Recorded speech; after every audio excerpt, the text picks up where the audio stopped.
40mm의 소나기가 오는 곳이 있겠습니다. 내일도 전국에 가끔 구름이 많이 끼는 가운데 무더운 날씨가 계속되겠습니다. 내일 오후 충청의 남부 지역과 남부지방에는 5에서 40mm의 소나기가 오는 곳이 있겠습니다. KBS 1라디오 5시 뉴스를 마칩니다. 지금까지 아나운서 이광엽이었습니다. KBS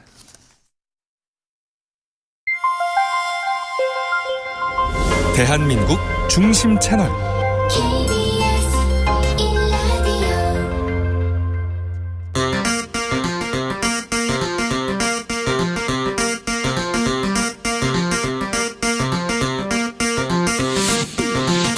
주진우 라이브.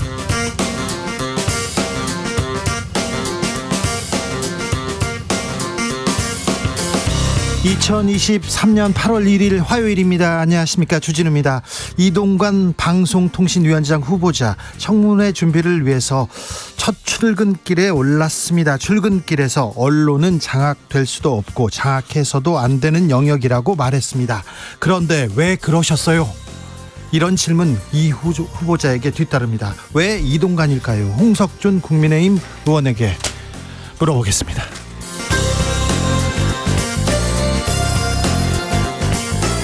유명 웹툰 작가 자녀 학대 의혹을 받던 특수교사 오늘자로 복직됐습니다. 이번 일로 특수교육 현장 실태도 부각되고 있는데요. 현장에서의 고충, 학생들과에 대한 관계, 학부모와의 관계는 더 큰 걱정입니다. 특수교사의 현실, 전국 특수교사 노조 장은미 위원장에게 들어봅니다.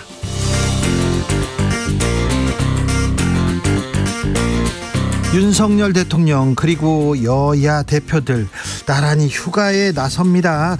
윤 대통령 휴가 구상은 뭘까요? 이재명 대표 반전 카드 내놓을 수 있을까요? 여름 휴가 그리고 이후의 정국, 장성철, 장윤선 두 분과 전망해 봅니다. 나비처럼 날아 벌처럼 쏜다. 여기는 주진우 라이브입니다.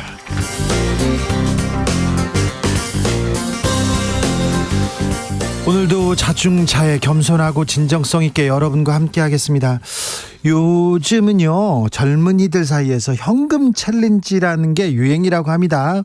혹시 들어보셨는지 모르겠는데 정해진 현금으로 일주일 생활하기, 이런 겁니다. 그래서 오늘은 얼마 썼어, 오늘은 뭘 했어, 이걸 그러니까 가계부를 써서요 SNS에 공개적으로 올린다고 하는데요. 인스타, 페북에 자랑한다, 이것도 허세다 막 얘기했는데, 또 요즘 젊은 세대들 또 꼭 그렇지만도 않은 것 같아요. 너무 걱정할 필요 없는 것 같은데, 여러 사람들이 나 이렇게 잘 쓰고 있어요, 적은 돈으로도 이렇게 잘 즐기고 있어요, 이렇게 챌린지 하고 있다고 합니다. 자, 저 이렇게 생활비 아낍니다, 저 이렇게 아꼈습니다, 나만의 전략 꿀팁 있습니까? 챌린지 도전 경험담도 들려주십시오. 샵 9730, 짧은 문자 50원, 긴 문자는 100원이고요 콩으로 보내시면 무료입니다. 그럼 주진우 라이브 시작하겠습니다.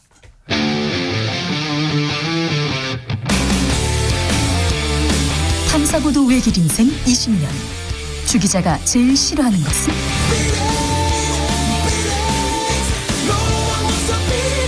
이 세상에서 비리와 부리가 사라지는 그날까지. 오늘도 흔들림 없이 주진우 라이브와 함께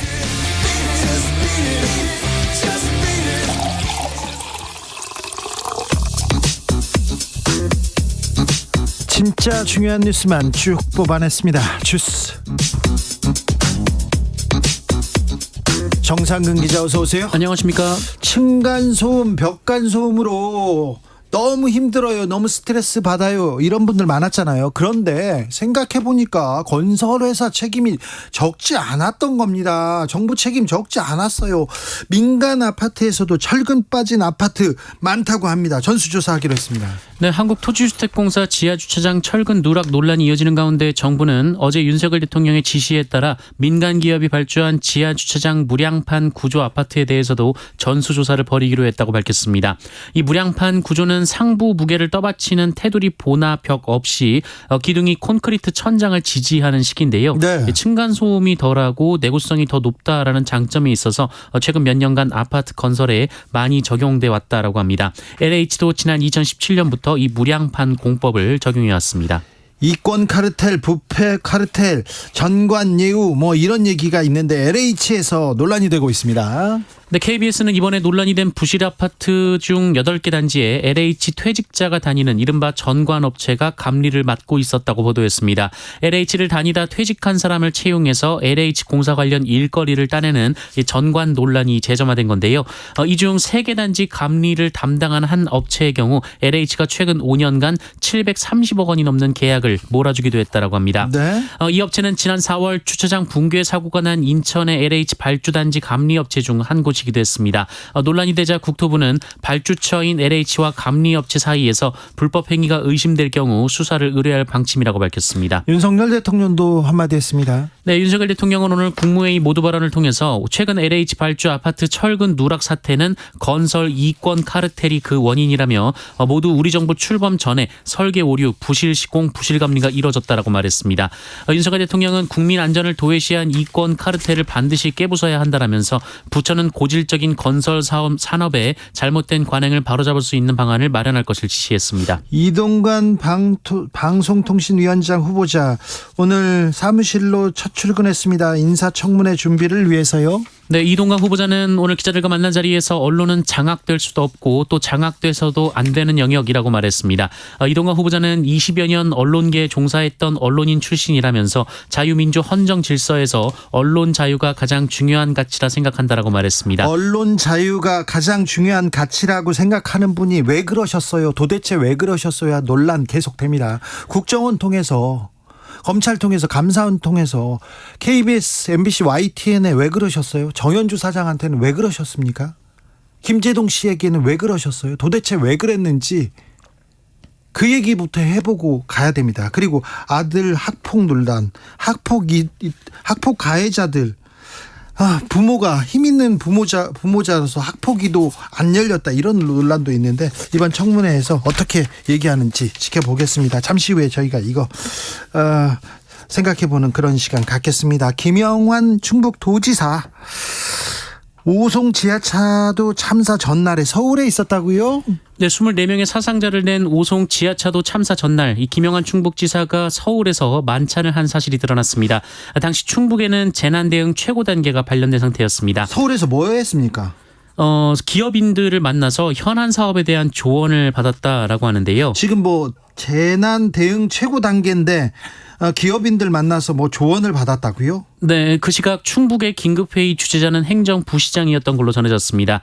박진희 충북도 의원은 이 전문가의 자문을 겸한 만찬이 도민의 생명과 안전을 지키는 일보다 중요한 현안이냐라면서 제천 산불 당시의 폭탄주 논란 때와 조금도 달라지지 않았다라고 비판했습니다. 기업인들 만났다고요? 어떤 만남이었고 이게 뭐 굉장히 중요한 일이었습니다. 도정을 위해서 꼭 필요한 일이었습니다. 이런 설명을 해야 될 거 아닙니까? 네, 일단 충북도는 당시 김영환 지사가 이동 중에도 실시간으로 보고를 받았고 상황을 관리했다라고 밝혔습니다. 그리고 이 만찬 자리는 오래전에 잡혔던 약속이라고 했고요. 이 토론을 하다가 호우 보고를 받고 바로 출발해서 11시쯤 도청에 복귀했다고 밝혔습니다. 충북도는 가짜뉴스로 도지사의 명예를 훼손하고 재난 상황을 정치적으로 악용하는 행위에 대해서는 좌시하지 않겠다라고 말했습니다.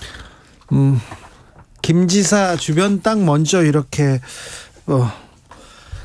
보강하고 이렇게 공사했다는 얘기도 있었는데 그 말단 공무원이 처벌됐습니다. 처벌됐는데 처벌까지는 아니죠. 뭐 직위 해제됐으니까요. 그런데 왜 책임은 안 지고 권한만 이렇게 누리려고 하는지 높은 분들은 그런 생각을 한 번 더 해봅니다. 한덕수 국무총리가 행복청장에 대해서 인사 조치했네요. 네, 한덕수 국무총리는 어제 궁평 2 지하차도 참사 관련해서 차관급인 이상래 행정중심복합도시건설청 청장에 대한 인사 조치를 윤석열 대통령에게 건의했습니다. 이와 함께 충북도 행정부지사, 청주시 부시장, 청주 흥덕경찰서장, 충북소방본부장 직무 대리 등에 대해서도 해당 임면권자에게 인사 조치를 요청하겠다라고 밝혔습니다. 네. 민주당에서 돈봉투 의혹을 받는 의원들 구속영장이 재청구됐습니다. 네, 민주당 전당대회 돈봉투 의혹을 수사 중인 검찰은 오늘 이 무소속 윤관석, 이성만 의원에 대한 구속영장을 다시 청구했습니다. 국회 체포동의안 부결에 따라 지난 6월 이 첫 번째 구속영장이 기각된 지 7주 만입니다. 검찰은 유례없는 조직적 대규모 금품 선거 사건으로 반헌법적 범죄 행위라고 얘기를 했고요. 네. 증거인멸 우려가 있어서 구속영장을 다시 청구했다고 주장했습니다. 오는 16일까지 국회 회기가 중단돼 있기 때문에 현역인 두 의원은 체포동의안 표결 없이 바로 구속 전 피의자 신문을 받게 됩니다. 민주당 혁신위원장 설화 논란 휩싸였습니다. 네, 김은경 민주당 혁신위원장이 지난달 30일 이 서울 성동구의 한 카페에서 진행된 청년 좌담회에서 자신의 아들 의견이라며 이 청년의 미래가 훨씬 긴데 왜 미래가 짧은 분들이 똑같이 1인 1표 표결을 하냐는 말이 합리적으로 들렸다라는 말을 했습니다. 이를 두고 국민의힘 김기현 대표는 민주당의 노인 비하, 폄하 DNA를 재확인했다라면서 이런 함량 미달 인물을 혁신위원장으로 임명한 이재명 대표도 연대 책임을 져야 한다라고 말했습니다. 구사단에 이어서 1군단에서도 갑질 의혹 제기됐습니다. 네, 구사단 백마회관 16첩 황제 특식 의혹에 이어 구사단 상급 부대인 1군단 간부 복지회관인 광개토 제1회관에서도 갑질 의혹이 제기됐습니다. 군인권센터는 오늘 1군단 지휘부가 광개토 제1회관에서 메뉴에도 없는 특별식을 요구했다 이렇게 주장했는데요. 간부들이 손님을 대동해서 병사들에게 보거탕, 꽃게탕, 낙지탕탕이, 전복 샐러드, 장어 등을 주문했다고 합니다. 또 고위급 간부가 식사할 때는 제철 과일과 경단, 차 등 평소 제공되지 않는 후식을 냈다라고 하고요.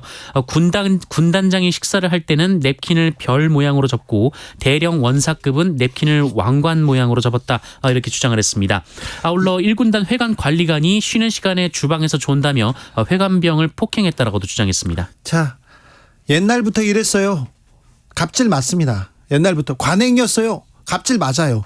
세상이 다 바뀌는데 아직도, 그리고 이 의혹이, 이런 갑질 의혹이 제기됐는데 지금 이렇게 의혹을 밝히면 되는데 왜 쉬쉬하고 다른 얘기하고 그러는지. 별 모양, 뭐 왕관 모양, 냅킨, 웃겨요. 아니, 이런 거 하려고, 갑질하려고 별 다는 거 아니지 않습니까? 과거에 그랬어요. 잘못됐다니까요. 관행 잘못됐습니다. 갑질입니다.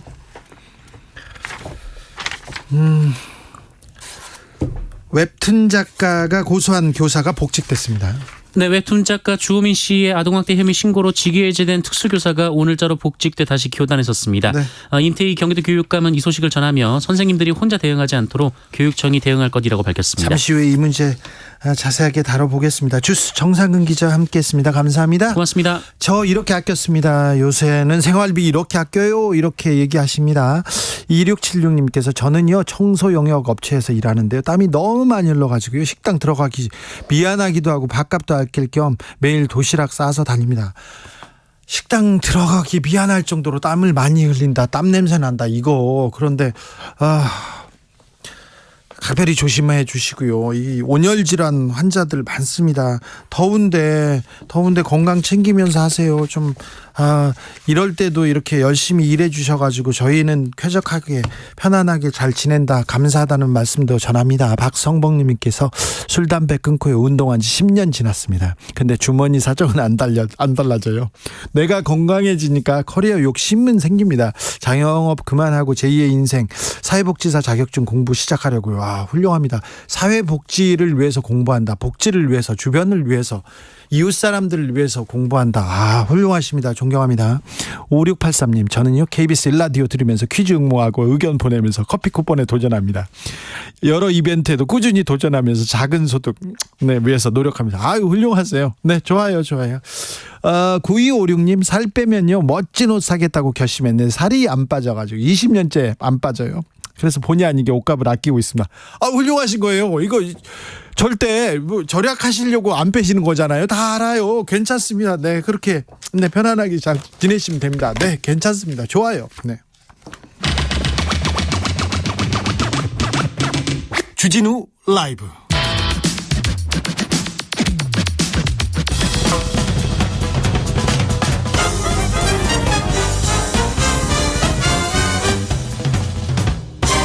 훅 인터뷰. 모두를 위한, 모두를 향한 모두의 궁금증 훅 인터뷰.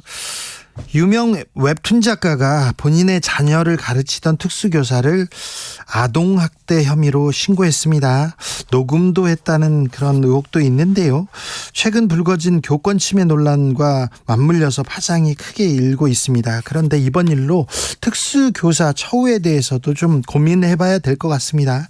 전국 특수교사 노조 장은미 위원장과 이야기 나눠봅니다. 위원장님 안녕하세요. 네, 안녕하세요. 특수교사 생활하신 지는 얼마나 되셨습니까? 네, 올해로 23년 차 특수교사입니다. 네. 특수교사가 되겠다 이렇게 결심한 건 언제예요? 특수교사가 되겠다고 결심한 건 고3 때였습니다. 고3 때요?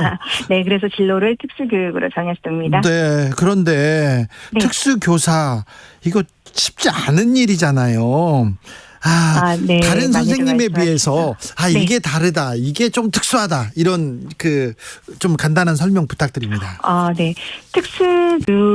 특수교육은요. 네, 그러니까 특수교육적 요구가 필요 학생들. 네. 저희는 이제 특수교육 대상 학생들이라고 부르는데요. 네, 이 학생들이 비장애인들과 같이 함께 살아갈 수 있도록 즉 이렇게 통합된 환경에서 어울리면서 살아갈 수 있도록 학생들 개별적 요구에 적합한 이런 특수교육이나 관련 서비스를 제공하는 사람들입니다. 네. 교사도 훌륭하고 존경스러운데요. 특수교사는 더 특별하게 훌륭하고 존경스럽습니다. 감사합니다. 일반 학교에 특수교사가 있지요. 네. 네, 그러면 일반 학교엔 특수교사가 보통 몇 명 있습니까?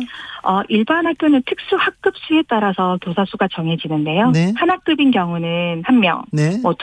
특수학급이 2학급인 경우는 2명, 네. 이렇게 배치가 되어 있습니다. 교사 한 명이 네. 맞는 학생 수는 어느 정도 됩니까? 네, 특수교육법상에는 저희 4667이라고 해서 유치원은 4명, 초중학교는 6명, 고등학교는 7명 이렇게 법적으로 정해져 있어요. 그런데 현재 사실 법이 잘 안 지켜져서 그 이상인 경우도 굉장히 많아요. 10명씩도 저희가 한 명당 10명이요? 10명씩 네. 한두 맞는 명도 경우도- 이렇게 다 감당하기 쉽지 않을 수도 있잖아요. 정도에 따라서. 네네 그렇죠. 그런데 이게 감당하기 좀 버겁다 이런 생각도 하시겠어요? 네, 현실적으로는 교사든 학부모님들이든 이 법정 인원도 많다라고 해요. 그런데 이 법정 인원도 지켜지지 않는 게 현실이고요. 이 특수교육 자체가 한 명당 개별적으로 이루어지는 교육이거든요. 예. 그래서 그러다 보니 사실은 법정 인원 자체도 좀 많다고 보고 있습니다. 네. 고충은 말로 할 수 없을 만큼 클 것 같은데요. 네. 저희는 이제 특수교육을 아이들에게 개별적 특수교육을 제공을 하기도 하지만 네. 또 이제 교사다 보니 이 특수교육과 관련된 많은 업무들이 있어요. 예. 그런데 이것뿐만 아니라 이 일반 학교의 특수학급은 저희가 작은 특수학교라고 불릴 정도로 그 외적인 많은 행정 업무들이 있거든요. 네. 그래서 그런데 장애, 특수 이 단어만 들어가면 특수교사에게 무조건 업무를 또 배부하는 경우가 되게 많아요. 네. 그래서 경기도 같은 경우는 이 장애인 편의시설 관련 업무는 이제 시설 쪽임에도 불구하고 장애인이니까 그럼 특수교사지 해서 특수교사에게 업무를 하라 이런 부분들도 많이 있습니다. 아직 교육기 안에서 이 행정 업무 안에서도 네. 특수 혹은 장애에 대한 조금 분리된 시선이 좀 존재해서 저희가 그것과 관련해서 여러 고충들이 있습니다. 일반 학생하고 특수 학생하고 이렇게 같이 수업하지 않습니까? 네네. 그런데 장애 때문에 스스로 행동을 조절하기 어려운 친구들 있지 않습니까? 네네. 굉장히 좀 쉽지 않을 것 같은데요. 네. 저희는 좀 도전 행동이라고 부르고 있어요. 그래서 이제 이게 충동성을 가지고 의사 표현을 하고 싶은데 이게 잘 되지 않아서 어떤 이 행동이 부정적으로 나타난다라고 생각을 하시면 조금 쉬우실 것 같아요. 예. 네, 그런 부분들이 있는데요. 이런 부분들에 대해서 저희가 긍정적 행동 중재 프로그램이라고 있지만 사실 이것도 현실적으로 적용이 어려워요. 프로그램은 있는데 이 프로그램을 실행할 전문가도 부족하고 그렇죠. 교사도 부족합니다. 네. 네. 교사가 부족하군요. 네네.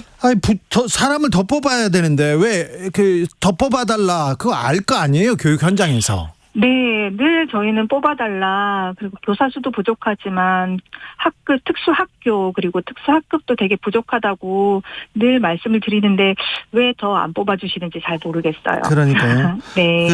또 특수교사이기 때문에 특별한 분들이기 때문에 처우도 더 많이 조금 나라에서 더 대우를 해주고 개선 더 해줬으면 좋겠는데 네네. 잘 모르겠어요. 조금 더 해주셨으면 한다는 생각이 저는 듭니다. 아, 네, 감사합니다. 선생님, 저 네. 최근에 유명 웹툰 작가 네. 아들을 학대했다 이렇게 네네. 해서 고소하고 뭐 재판 받고 그런 것 같은데요. 네. 근데 그 고소를 당하면 그래서 네. 기소를 당하면 그러면 직위 해제됩니까, 선생님은? 원래는 이게 일방적으로 직위 해제가 되지 않아요. 예. 보면은 교육공무원법에 심각하게 직무 수행이 불가능하다고 판단할 경우에 예. 교육감이 결정할 수 있는 거거든요. 그래서 직위 해제가 아니라 뭐 수업 배제 혹은 병가 등의 조치로도 충분히 가능한데 좀 이번 사건은 교육청이 좀 일방적으로 직위 해제를 한 것이 아닌가라는 아쉬움이 좀 들죠. 오늘 복귀는 했지만 아쉽네요. 그러면 네, 그렇습니다. 참, 이 사건을 이 뉴스를 접하고 좀 많은 생각이 드셨을 텐데 네. 어떠셨습니까? 네, 뭐 양쪽의 입장들이 다 또 공감이 되고 이해가 되고 또 아쉬운 부분들도 좀 있는데요. 네. 저는 우선은 이 교육 현장에 녹음기를 넣어 보낸 것이 예. 특수교사들뿐만 아니라 지금 현재 일반 선생님들의 공문에 좀 사고 있는 것 같습니다. 네. 예.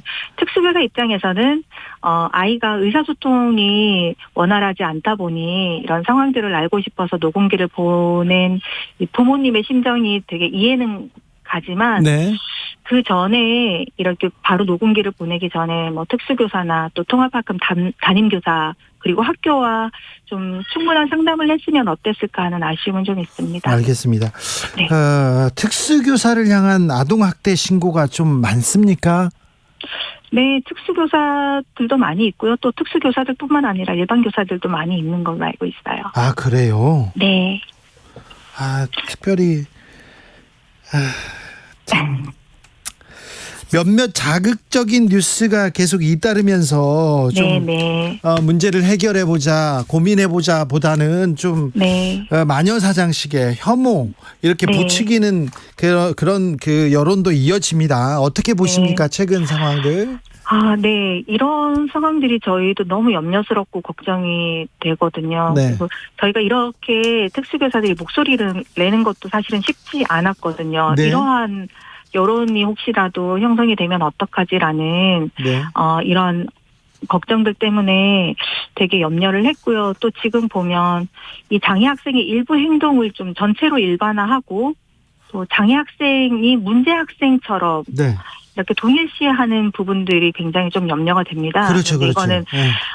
모든 장애에 의한 문제는 절대로 아니고 네. 그래서 우리는 혐오나 이러한 배타적인 시선으로 절대 바라봐서는 안 되는 거거든요. 네. 근본적인 문제는 지금 현실에서 특수교사가 제대로 교육을 할 수 없고 또 우리 장애 학생들이 온전히 또 교육받지 못하는 환경과 이런 제도들의 문제라고 저는 생각을 하고 있습니다. 예, 그러니까요. 네.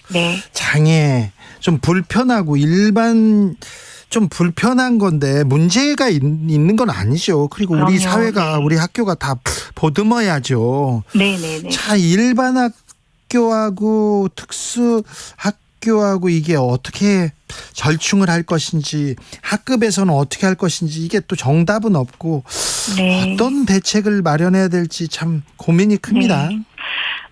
저희 이 특수교육의 궁극적인 목적은 통합에 있거든요. 우리 아이들이 네. 사회 구성원으로 살아갈 수 있도록 저희가 특수교육을 통해서 네. 그리고 이제 통합돼서 살아갈 수 있도록 하는 것인데, 아직은 좀 사회적 인식이 이런 아까 말씀드렸다시피 장애가 다양하잖아요. 네. 모두 일반화할 수 없는데 이런 장애의 다양성에 대한 인식이 좀 부족한 것 같고요.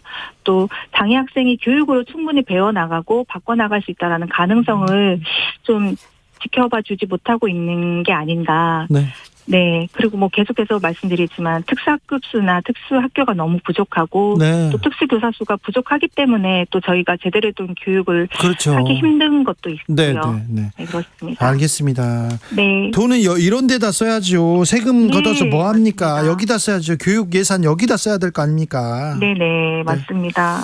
유민정님께서요. 저희 아이도 초등학교 때 특수아동과 통합반이었어요. 입학 전부터 폭력적인 아이라 주위에서 다 알아서 걱정했는데요. 선생님 도움 아래 잘 적응하고 졸업도 잘 했습니다. 고학년 되어서 반 아이들과 선생님보다 더 잘 아이들이 선생님보다 더 잘 도와줬습니다. 이렇게 얘기하셨고요. 네. 느티나무님께서 선생님들이 아이들보다 다른 업무에 더 과중되어 있는 것 같아서 걱정입니다. 수업보다도 다른 일들 이런 일들이 많아서 걱정입니다. 황성희님께서 저는 비정규직 시간 강사인데요. 그냥 일반 학생들 가르치는 것도 너무 힘든데 특수교육 대상 학생들 가르치는 분들도 정말 수고가 많습니다. 응원합니다. 얘기합니다. 네. 선생님. 네. 특별하게 존경함과 감사함 보냅니다. 감사합니다. 네, 국민들도 네. 다 그렇게 생각합니다. 네. 고맙습니다. 네. 조금 더 좋은 처우로 좀 잘 모셔야 되는데 그런 미안함도 갖고 있습니다. 오늘 말씀 감사합니다. 네, 감사합니다. 특수교사 노조의 장은미 위원장이었습니다. 교통정보센터 다녀올까요? 김유라 씨. 네, 시각 교통정보입니다. 지금 도로 위로 정체도 길게 이어져 있고 사고도 많아서 더 주의하셔야겠는데요. 먼저 경부고속도로 서울 쪽으로는 목천에서 천안 부근까지 17km 사이에서 가장 많이 밀리고 있고요. 이후로 판교 부근 5차로에서는 사고까지 처리하고 있어서 부근으로 혼잡합니다. 또 양재에서 반포까지도 더디게 지나고 있습니다. 수도권 제일순환고속도로 구리에서 판교 쪽으로는 서안암 부근 5차로에서 사고가 나서 부근 정체 심하고요. 영동고속도로 인천 방면 여주분기점에서 호법분기점까지 13km 구간 속도 내기 어려운데 여기 여주분기점 부근에서도 사고를 처리하고 있어서 차선 변경 잘 하셔야겠습니다. 이 전후로는 평창에서 둔내터널까지와 덕평에서 양지터널 구근 10km 이상씩 정체되고 있습니다. 이후로는 구간 서행 흐름 보이고 있고요. 대구 포항고속도로 포항 방면으로는 와촌터널 부근에서 사고가 있었는데 현재 처리는 됐지만 6km 정체 남아 있습니다. 서울 시내에서는 올림픽대로 공항 방면 청담대교에서 노량진 수산시장까지 밀리고 있고요. 강변북로 일산 쪽으로는 청담대교에서 양화대교 쪽으로 서행 흐름 보이고 있습니다. 또 내부순환로 성산 방면 정릉램프 부근 3차로에서는 고장난 차량을 처리하고 있어서 주의 운전하셔야겠습니다. KBS 교통정보센터였습니다.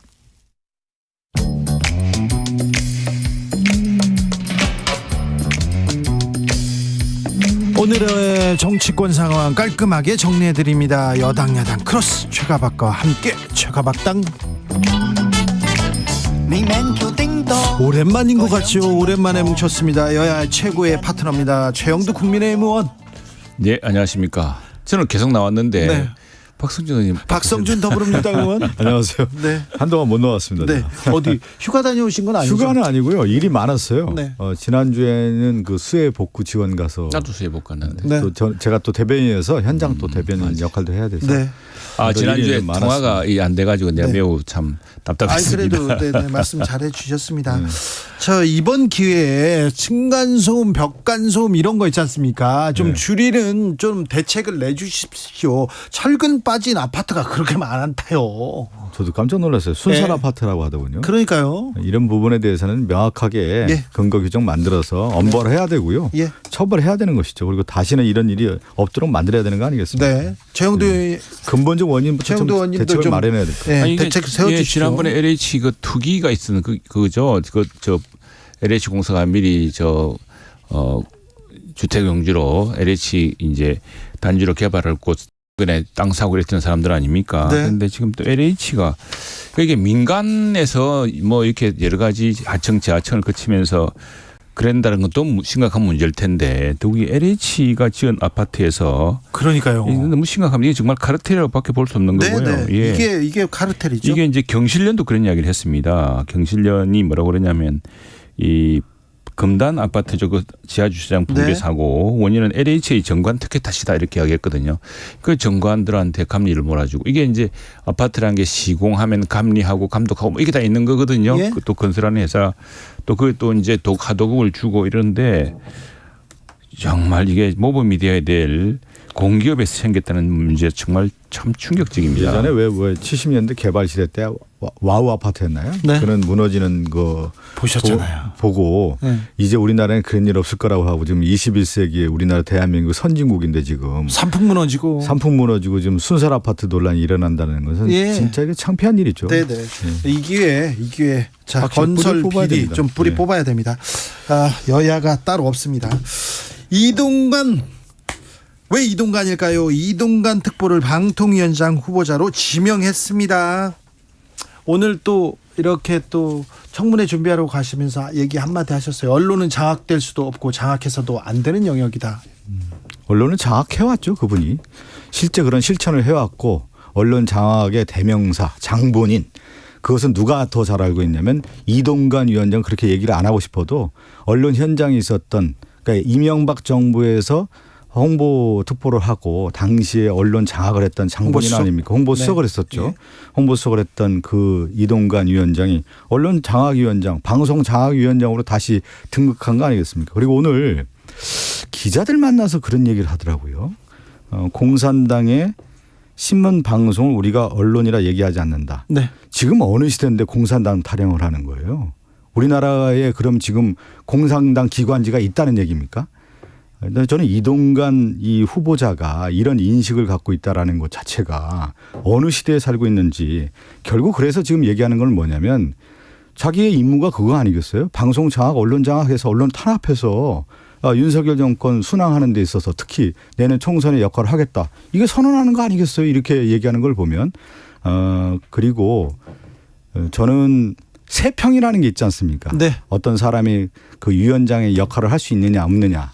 이미 이동관 위원장에 대한 언론사, 그 언론사 후배들이 80% 이상이 반대하고 있잖아요. 그건 뭐냐면 잘못 살았다는 얘기 아니겠습니까? 무슨 근거로 자 내가 이야기를 할게요. 언론사 예. 그 기자들 대상으로 조사하지 자, 않았습니까? 저는 참 이걸 보면서 그래서 청문회에서 한번 사사치 검증을 해봅시다. 네. 민주당이 좀 해주시고 제 눈에 안경이란 말이 있고 아는 만큼 보인다고 자기가 한 게 뭐 다 남들은 그렇게 하는 줄 안다고 하듯이 심하게 이야기하면 도둑이 재발절인격이라고 그러는데 지금 이제 윤석열 대통령이 집권한 지가 이제 대통령이 된 지 1년이 넘지 않았습니까? 네. 여전히 우리가 방송 문제 장악을 했습니까? 그리고 방송이 장악이 됩니까? 장악될 수도 없고 장악해서도 안 되고 네.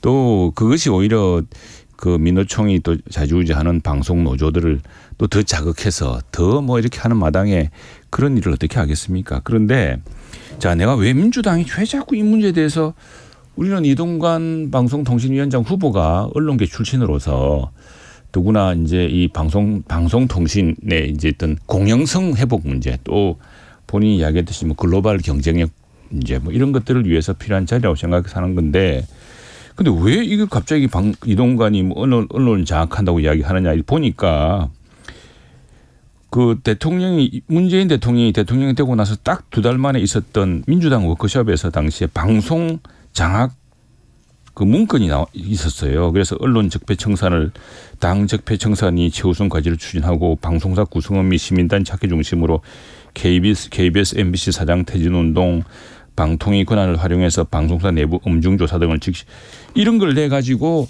민주당이 해봐 놓으니까 우리도 그렇게 할 줄 그런데 우리는 그렇게 하지 않습니다. 그렇게 할 힘도 없고. 민주당이 해봐서 자꾸 좀 그런 것 같아요. 그리고 지금 방송은 이제 공영성을 회복하는 게 더 중요하고 방송이 너무 특정 노조에 좌지우지되고 저는 참 안타까운 것이 우리 저 언론계에 다 동지들이기도 하고 동료들이기도 하고 선후배이기도 한데 무슨 정권 바뀔 때마다 노조를 중심으로 그렇게 내부의 그 서로 동료들을 부관 참시하는 거 보면 난 참 이거 진짜 한번 바꿔야 될 생각이 듭니다. 지금 뭐 최영두 의원님 얘기하는데 이동관 후보자가 언론계 사찰하고 방송사 인사 개입했다라는 정황들이 다 드러난 거 아니겠어요? 뭘 특히 드러나야 된다 이런. 지금 들어보세요. 국정원을 언론 탄압에 동원했다는 사실 자체가 어디에서 나왔습니까? 국정원 직원들의 검찰 진술과 관련해서 확인된 사실 아닙니까? 그래서 그렇게 됐다면 네, 이동관 그렇죠. 수석이 당시에 구속돼서 조사받고 감옥 갔겠죠. 당시에 그 문재인 대통령 때 이제 해가지고 다 뒤져서 나온 거 윤석열 아닙니까? 검사 서울중앙지검에서 그럼요. 있었던 그게 일이죠. 제가 될 의원님. 정도였으면 드러났겠죠. 그냥 아이고, 난 공정하게 얘기하십시오. 공정하게 이게 이야기하는 지금 겁니다. 말이 됩니까? 그래서 그건 이제 청문회 때 보시 말고 다 자, 압니다. 청문회 때 뭐 민주당 안경만 안경이 아닙니다. 자, 아들 학폭 의혹 그리고 언론 장악 이명박 정부 때 이동관은 어떤 역할을 했었는지 그때 수사도 있었고 그 문건도 나왔으니까 좀 청문회 지켜보겠습니다. 그렇죠. 아무튼 공영방송에 대해서 계속 이렇게 역할을 얘기하는데 공영방송을 가장 탄압한 인물로 이동관 후보자가 꼽히기도 했는데 그 부분에 대해서는 청문회 과정에서 낱낱하게 맞아요. 예, 그렇죠. 그건, 드러날 예. 겁니다. 지켜보자고요. 아니 제가 차제 한번 말씀드리면 이제 우리가 이제 방송의 공영성에 대한 얘기를 많이 하는데 네. 결국은 이제 독립성과 중립성을 위해서는 뭐를 해야 되냐면 인사 문제 아니겠습니까? 인사의 개입 여지를 좀 차단하는 문제이고 그래서 이제 방송법을 개정하려고 했던 노력들을 있어왔던 거고요. 또 하나는 문재인 정부 때 제가 개정 또 안 하나는 이제 했습니까? 중립성을 더하기 위해서는 결국 재원에 대한 문제 아니겠어요? 그런데 재원을 지금 KBS 같은 경우 수신료 징수에 대한 분리 문제를 해서 네. 재원을 가지고 언론을 길들이겠다라고 하는 것이 지금 윤석열 정부의 모습 아닙니까? 그 전사가 누굽니까? 이동관 위원장을 내세우겠다는 거 아니겠어요? 민주당식 해석이고 자 이동관 시절에 이제 우리 MB 정부 시절에 우리 콘텐츠 부흥이 일어났습니다. 그때 뭐 KBS, MBC는 좀 서운하시겠지만 종편이라는 게 생겨가지고 종편을 만들었죠. 만들어가지고 지금 JTBC니 뭐니 그리고 보십시오. 지금 뭐 티트 치는 그 컨텐츠가 어디서 나오고 있습니까? 그리고 저 JTBC가 그래서 만든 뒤에 뭐 박근혜 정부나 이명박 정부한테 허락하겠습니까? 비판적인 언론 속성 그대로 있었고 뭐 그런 것들을 하면서 방송의 어떤 콘텐츠의 부흥의 시대를 이끌었다면 모를까. 방송자가 무슨 방송자입니까? 네, 알겠습니다. 그냥 최영도 의원이 할 얘기 많은데 안 하겠습니다. 네, 여기까지 하겠습니다. 최영도 의원이 무슨 현직 기자 80% 얘기했었는데요. 한국 기자협회가 마켓 링크에 의뢰해서 6월 16일에서 19일까지 모바일 설문조사했습니다. 현직 기자 80%가 이동관 특보 방통위원장 임명 반대한다는 그 여론조사가 있었습니다. 자세한 내용은 중앙선거 여론조사심의위원회 홈페이지 참조하시면 됩니다. 다른 이슈로 가자고요. 가십시다. 자, 예, 뭐 양평고속도로. 양평고속도로는 백지화를 또 백지화했습니다. 자, 놓을 거는 같은데요. 원희룡 장관이 노선검증위원회 꾸려서 검증하자 이렇게 얘기합니다. 국정조사는요. 그래, 국정조사는 실효성이 없으니까 하지 말자 이렇게 얘기하는데 어떻게 보셨습니까? 아니 이제 그 노선검증위원회는 철저하게 원희룡 장관이 물타기 하는 거죠. 물타기라고요? 어떤 물타기냐면 이 책임 그러니까 이 노선 변경의 가장 핵심은 누가 왜 했느냐예요. 네. 이 문제가 조사해서 나와야 되는 거 아니겠습니까? 네. 그런데 이 누가 왜에 대한 문제를 비껴나가서 노선 검증이라는 차원으로 가면은 실질적으로 누가 왜는 빠지는 거고 노선 네. 검증에 대한 논란으로 가는 거예요. 네. 그렇게 가면서 뭐냐면 그 책임을 누가 떠넘기게 되냐면 원래 이러한 노선 결정에 대한 모든 과정들은 정부가 책임지는 겁니다. 그런데 이제 여야가 같이 검증위원회를 가면 이 문제가 없다라고 해서 원희룡 장관은 실제 책임에서 벗어나게 되는 것이죠. 전형적인 물타기 들어가는 거고 실제 가장 중요한 것은 또 하나는 왜 문제에서도 원희룡 장관이 그러면 단독 결정을 했다고 얘기를 했잖아요. 단독 결정 자기가. 그 백지화에 대한 부분을 네. 그리고 그 노선 결정에 대한 부분까지 다 얘기를 했는데 그러면 이게 어떻게 된 거냐 정말 원희룡 장관은 독단적으로 한 거냐에 대한 부분도 밝혀져야 되는 거고 갑자기 노선 변경이 된 이유에 대한 타당성이 무엇인지에 대한 것들이 왜가 나와야 되는데 이 왜를 없애기 위한 검증위원회를 발족했다 이렇게 봐야 되는 거죠. 자 이게 요즘 세상에 어떻게 대명천지에 그런 일을 꿈꿀 수가 있습니까? 민주당 대통령 시절에는 뭐 처가를 위해서 해주고 그랬습니까? 모르겠으나 막 그래서 이렇게 상상을 동원하는지 모르겠는데 불가능합니다. 왜 보실까요? 자 이걸 바꾸려면 수많은 공무원 1조 원짜리 대 아닙니까? 그럼 수많은 공무원들이 결정하는 과정이 다 공개돼야 됩니다. 감사도 받고 네. 거기 잘못했다가는 이전에 뭐 문재인 정부 때는 막 장관이 뭐 조인트 까고 해가지고 억지로 해서 지금 감옥 여러 번 했습니다만 그렇게 갔다 오면은요 이 공무원들은 연금도 못 하고 평생 치고 살 수가 없습니다. 그런 네. 공무원들이 누구 눈치 본다 이렇게 하겠으면 무슨 이득을 누리겠다고 그래서 이것들은요, 예탄위 예산 타당성 조사, KDI의 조사, 다음에 민간 용역업체의 회사, 또 여러 가지 그 조사들이 정책 이력이 있습니다. 정책 이력을 딱 공개를 하면은 다 알 수 있는 거고, 그리고 당시에 민주당에 누구는 어떤 이야기를 했고, 민주당의 뭐 당시 그 군수는 무슨 이야기를 했는지 드러날 텐데, 이번에 민주당에서 뭐 전직 대표 한 분이 어디서 당내에서 양평에서 엄청난 사건이 터질 거라고 한 뒤로 무슨 큰 건 잡은 듯이 이야기했는데, 이제 그만 잘못한 거 딱 시인하시고, 저 노선 검증위원회 해가지고 빨리 주민들한테 그 고속도로 만들어 줍시다. 제가 요 얘기는 꼭 전해드리고 싶어요. 그 지금 양평 고속도로도 지금 서울 양평 고속도로 종점 변경 이 처가 특혜 의혹에 대한 부분이 지금 제기가 되고 있는 과정이고, 또 하나는 그 전에 양평 공흥지구 개발 특혜 의혹과 관련해서 윤석열 대통령 처남이 지금 수사를 받고 있어요. 그런 상황이고요. 지금 통장 위조 잔고 관련해서 대통령의 장모가 지금 법정 구속돼 있는 상태 아니겠습니까? 우리나라의 전통적인 사상이 뭐냐면 조선을 건국할 때도 정도전하고 이방원, 그러니까 신권 중심의 정도전과 왕권 중심의 이방원도 어떤 생각을 갖고 있었냐면 외척, 처가 이 바로하는 부분에 대해서 원천 봉쇄하는 거였어요. 같은 생각이었대요. 그러니까 그 중심 정치에 있어서의 가장 핵심은 그거였고, 또 하나가 뭐였냐면 환관 정치 하는 거예요.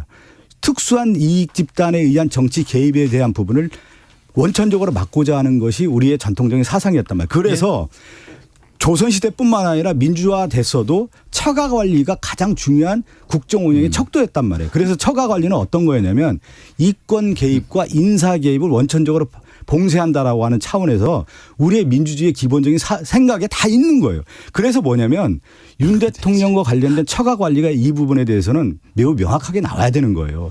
그렇지 않기 때문에 여러 의혹들이 계속 나오고 있는 과정인데 여기에 대해서 왜 이렇게 얘기를 제대로 못합니까? 민주당이 너무 가혹하게 해가지고 정말 좀 지나치다 생각이 들 정도인데, 이제 알겠습니다. 뭐 조선시대까지 갈 것도 없고 왜 민주당이 자꾸 저러나 싶은데, 세상이 그런 세상입니까? 지금 도저히 가당치 않습니까? 그리고 지금 대통령 장모가 구속되지 않았습니까? 네. 대통령 처남도 지금 수사를 받고 있고 재판을 받고 있습니다. 그런 세상이에요. 그런 세상이고, 그리고 지금 고속도로 문제 아까 이야기했다시피 그게 그 수많은 사람들, 강상면, 강하면 주민들의 의견이 있는 것이고, 또 이번에 쭉 보니까 결국 민주당식 주장으로 하자면은 지금 다음 대통령 처가 봐주려고 전직 대통령 때 그거 바꿨습니까? 말도 안 되는 그런 이야기를. 전직 대통령 때 바뀐 게 아니라 정권이 바뀌고 원희룡 장관이 바꾼 거 아닙니까? 아니, 전직 대통령 때 다 그때 그 이게 21년인가 그 시기에 그 이제 쭉 나오지 않습니까? 당시에 양평 군순이 또 민주당의 누구니 해서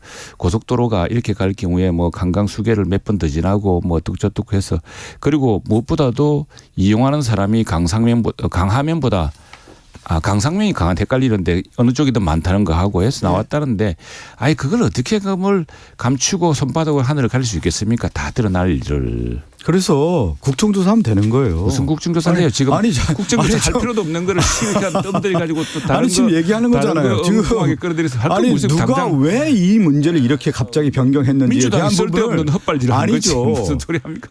그 얼마나 원희룡 장관이 무모하게 이 문제를 밝히면 되는 걸 백지화까지 했다가 다시 백지화를 또 백지화하고 이런 과정들이 있는 걸 보면, 이러면 이렇다고 저러면 저렇다고 못 살게 굴 텐데 그냥 차라리 그러면은 누구 말처럼 충격욕 삼아. 제가 그러면요, 최영두 의원님, 이런 문제가 이미 지금 드러난 거 아니에요. 그 원희룡 장관이 이미 처가 땅이 양평에 있다라는 거, 고속도로 관련된 부분에 땅이 있다라는 거 이미 알고 있었다라는 것이 지난번 그 국토위 현안 질의 때 다 나온 거 아니겠습니까? 그러면 이렇게 얘기를 했어야죠. 야, 그 노선 변경하는데 대통령 그 처가의 땅들이 있는 문제는 어떻게 할 거냐. 미리 언론에 다 얘기하고 그 검증 과정하고 공론화 과정을 했어야 되는 거죠. 아니 민주당이 갑자기 헛발질 해놓고 지금 무슨 헛발질을 해요. 아니 그 보세요. 나중에 다 보시면 알겠지만. 누가 했습니까? 원희룡 장관뿐만 아니라 지금 그렇게 한 거 아니겠습니까? 어찌 됐건 양평 고속도로 종점이 시민만 생각합시다. 시민만 생각해. 그래, 종점이 변경됐는데 왜 그랬을까?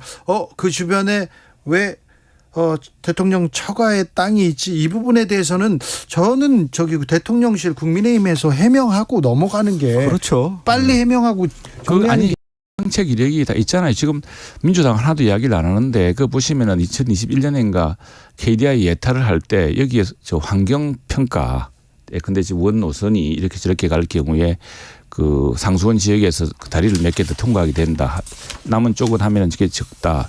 또 강상면 강하면 내가 헷갈리는데 어느 쪽이 오히려 이용객이 많아서 그 면 사이에서도 면 주민들도 우리 쪽으로 했으면 좋겠다 이런 이야기가 있었고 오히려 그 JC 나들목하고 이건 뭐죠? JC와 IC 차이가 또 있는데 JC는 그 사실 그 옆에 인간 땅하고 관계도 없는 겁니다. 없는 건데 그래 그 부분 뻔히 아는 거를 그냥 대통령 처가만 내놓으면 엄청난 건 줄 알고들 다들 알겠습니다. 너무 헛발질하나 싶어요. 어떻게 그런 세상 아닙니다 지금. 네, 어떻게 의혹이 밝혀질지 보겠습니다. 보세요, 민주당으로 좀 넘어가 보겠습니다. 검찰이 더불어민주당 돈봉투 의혹과 관련해서 윤관석, 이성만 의원에 대한 구속영장 재청구했습니다. 네. 이건 이제 지난 6월에 이제 그 문제가 이제 불거지면서 검찰에서 구속영장 발부하고 회기 중이었기 때문에 체포 그 동의안이 이제 넘어왔단 말이에요. 그래서 이제 부결이 돼서 이제 윤관석, 이성만 의원과 관련돼서는 구속이 되지 않았죠. 보통 이렇게 되는 경우는 이제 불구속 기소를 해서 수사가 진행되면서 재판 과정이 가는 건데 이번에 보니까 이 체포영장이 부결된 이후에 다시 구속영장 재청구하는 것은 처음이라고 하더군요. 제가 이렇게 조사를 해봤더니 네. 이런 경우는 없는데 다시 이제 검찰에서 체포영장, 구속영장 관련해서 재청구를 한 것이고요. 네. 이제 이렇게 봐야 되는 것이죠.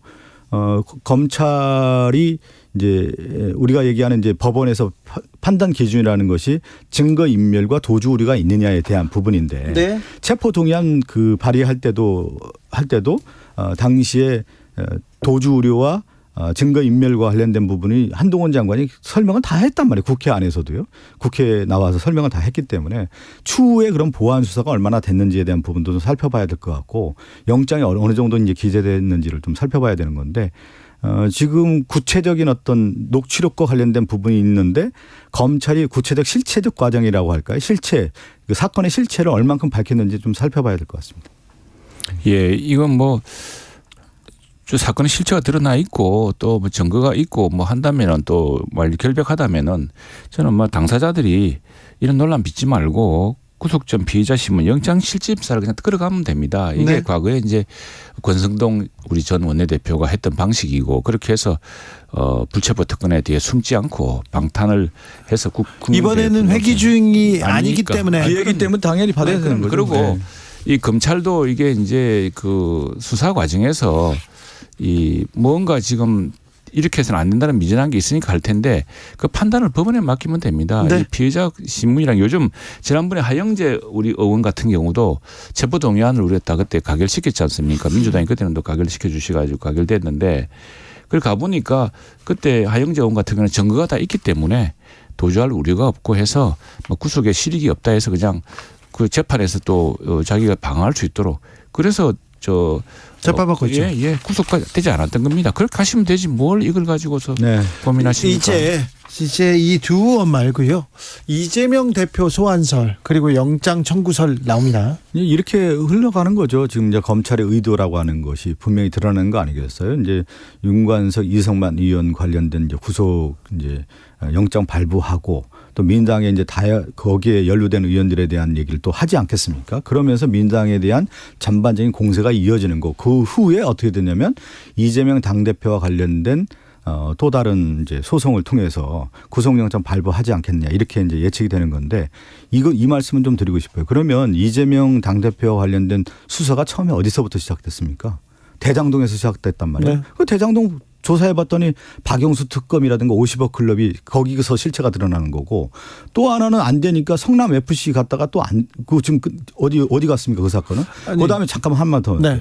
이 쌍방울과 관련된 부분도 쌍방울 어디서부터 출발했나요? 변호사비 대납 사건이라고 해가지고 김성태 회장이 국내에 들어오면 이 변호사비 대납 사건은 이게 실체가 드러날 것이라고 했는데 실제 쌍방울에 있는 그 변호인단을 보면은 쌍방울 그 김성태 회사의 자회사의 모든 변호인들이 검사 출신이었단 말이에요. 검사 출신 그럼 그 많죠. 검사 출신들이 그러면 이재명 그 대표를 위해서 변호를 했다는 얘기입니까? 그게 또 안 되니까 이미 끝난 사건이고 어느 날 보니까 다시 대북 송금 사건으로 전환해가지고 대북 다시 송금에 대해서 이화영 전 부지사가 네네. 보고했다는 이 증언이 나왔지 않습니까? 지금 입장 변화가 있었지 않습니까? 아니 입장 변화도 지금 얘기 나오잖아요. 네. 지금 얘기가 나오는 것이 검찰의 회의와 압박에 의해서 이 이화영 전 부지사가 지금 그렇게 된 거 아니야. 그래서 이화영 전 부지사 부인의 입장문을 하고 또 이화영 전 부지사는 자기가 한 얘기가 아니라고 또 뭐라고 하죠? 저 자술서라고 해야 되나요? 편지를 썼죠. 편지를 써서 또 네. 공개하지 않았어요. 지금 보면은 결국 이재명 당대표와 관련된 혐의를 덮어 씌우기 위해서 검찰의 무리한 수사가 진행되고 있다는 것이 지금 이화영 전 부지사라든가 이화영 전 지사 부인을 통해서 드러나고 있는 사실 아닙니까? 우리가 보면 거꾸로 보면은 민주당이 이 재판에 왜 그렇게 관여를 해가지고 무슨 검찰의 압박수사를 받습니까? 국회의원들이 특별면을 몇 차례 했는데 민주당 의원들이. 국회의원 특별면허는요 아무도 옆에서 감시도 못합니다. 그 시기에 무슨 이야기 하는지 어떻게 합니까? 그리고 그 아니 그거 저 추정해 대표도 제가 알기로는 면회할 때 다 입회해서 아니요, 입회 안 다 됩니다. 기록한다고 제가 들었어요. 특별면회. 그걸 한번 팩트 체크 하셔야 돼요. 최영두 의원님. 국회의원 특별면회가 그렇지 않습니다. 최근에 최근에 다 바뀌었답니다. 네. 그건. 네. 최근에 이제 민주당이 하도 악용을 하니까 그랬겠죠. 아니 그거 팩트 체크 정확하게 얘기하고 왔어요. 무조건 민주당이래요. 민주당 탓을 이렇게 하세요. 민주당에 아니 네. 그 거짓말을 자꾸 하시는 그렇죠. 아니 제가 무슨 거 100여 차례 이상 변호사 접견하는 요즘 어떤 세상입니까? 그걸 해가지고 어떻게 그걸 하겠습니까? 그리고 또 하나 저 참 재판정에서도 참 웃지 못할 일도 있었는데 부인이 변호사 당시 말하자면 피고인에 대해서 무슨 이야기를 하고 나 저 왜 저러나 도대체 일반적인 재판에 있을 수 없는 일들이 일어나고 있어요. 네, 네. 일어나고 있는데 그 재판 나중에 보면 알겠죠. 그런데 요는 뭐냐면은 자, 지금 국회의원 특권에 대해서 국민들이 제일 분노하는 것이 바로 이 불체포 특권 문제입니다.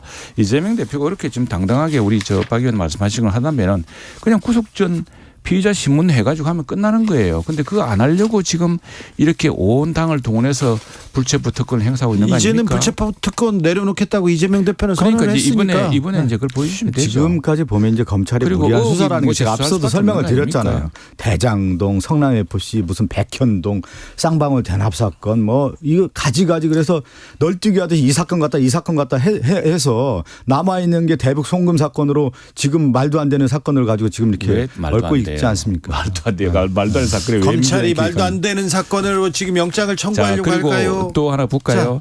자, 민주당 이 사건 하면서 얼마나 많은 사람들이 의문에 의문 속의 세상을 떠났습니까? 최영두 의원님, 그것도 미스테리예요. 박성중 의원님 예. 오늘도 감사했습니다. 아까 그냥 최영두 당당하게 의원님께서 수사받고 네. 당당하게 그 재판 받으면 되지. 조인트 같다 이 얘기 있는데 이건 좀 비속어에서 좀 바로 잡습니다. 죄송합니다. 조인트 같다는 거요. 조인트 같잖아요 이제. 네네. 그 얘기는 진짜 그만하시.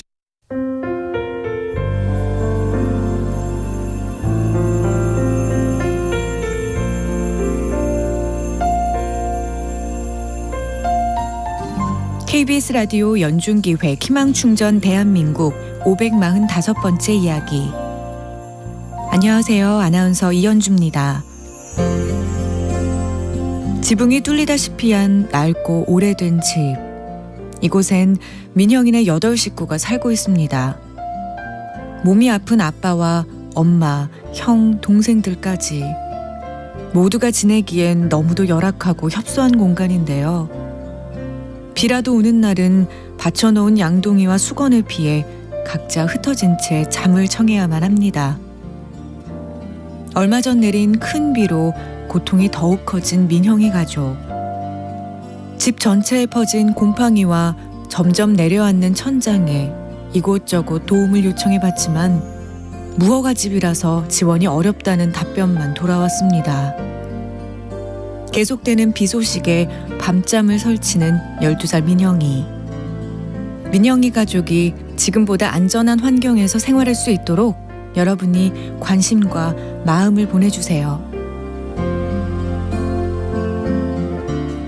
여러분의 따뜻한 손길이 희망의 빛이 됩니다. ARS 060-700-1580 060-700-1580 한 통화 3,000원으로 희망을 선물해 주세요. KBS 라디오 연중기획 희망충전 대한민국은 초록우산 어린이재단, 인탑스 주식회사 그리고 청취자 여러분과 함께합니다. ARS 060-700-1580 한 통화 3,000원입니다.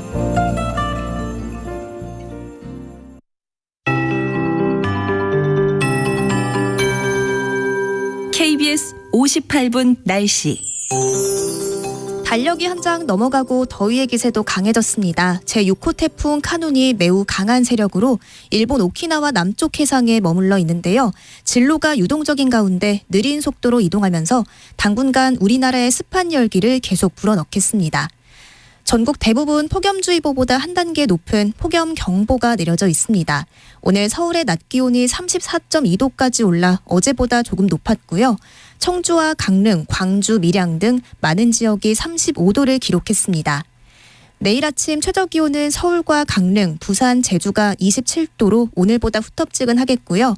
낮 기온은 대부분 35도 안팎까지 치솟겠습니다. 서울과 대전 35도, 광주, 대구, 강릉이 36도, 부산, 제주 34도 안팎으로 온열 질환에 걸리지 않도록 조심하셔야겠습니다. 오늘도 밤까지 기습적인 소나기에 주의가 필요합니다. 서울을 비롯한 중부지방과 전북, 전남 서해안에 5에서 40mm가 내릴 수 있고요. 내일은 경기 남부 내륙과 강원 남부, 충청 이남으로 소나기 가능성이 있습니다. 제주도는 목요일부터 토요일까지 비 소식이 들어있고요. 당분간 제주도 해안과 남해안, 전라 서해안에 높은 너울이 유입되겠습니다. 지금 서울의 기온은 33.3도입니다. 박다루입니다.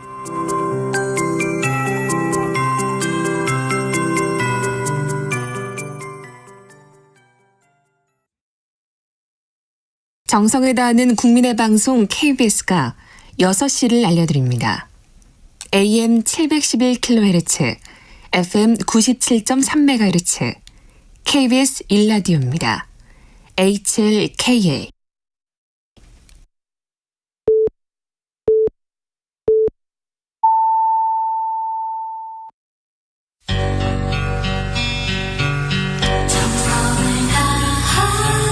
정성을 다하는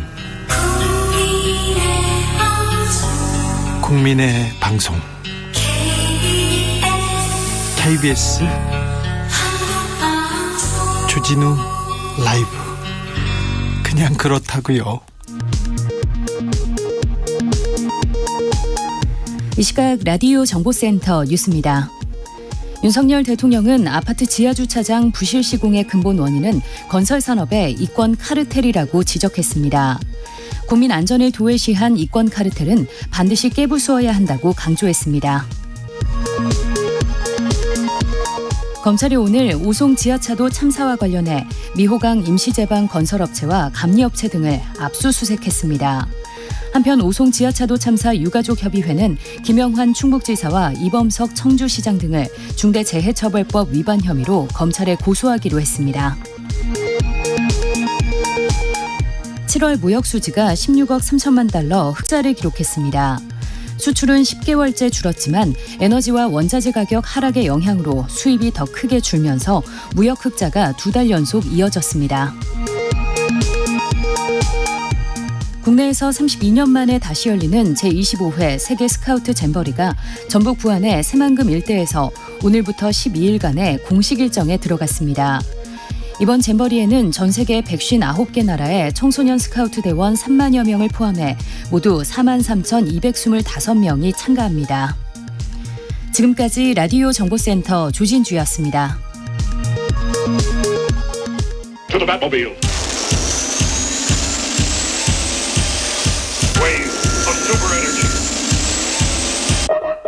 주기자의 1분.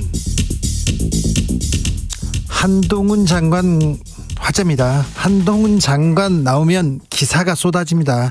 한동훈 장관 관련 기사가 화제여서 들고 왔습니다. 7월 29일자 중앙일보 김효성 기자의 기사입니다. 제목은 마치 검투사가 검 뽑는 것 같았다는 한동훈 형광펜 뭐길래. 제목이 이렇습니다. 기사는 이렇게 시작됩니다. 26일 오전 9시 50분 국회 본청 회의실에 들어선 한동훈 법무장관은 자리에 앉자마자 굵은 노란색 형광펜을 꺼내 들었다.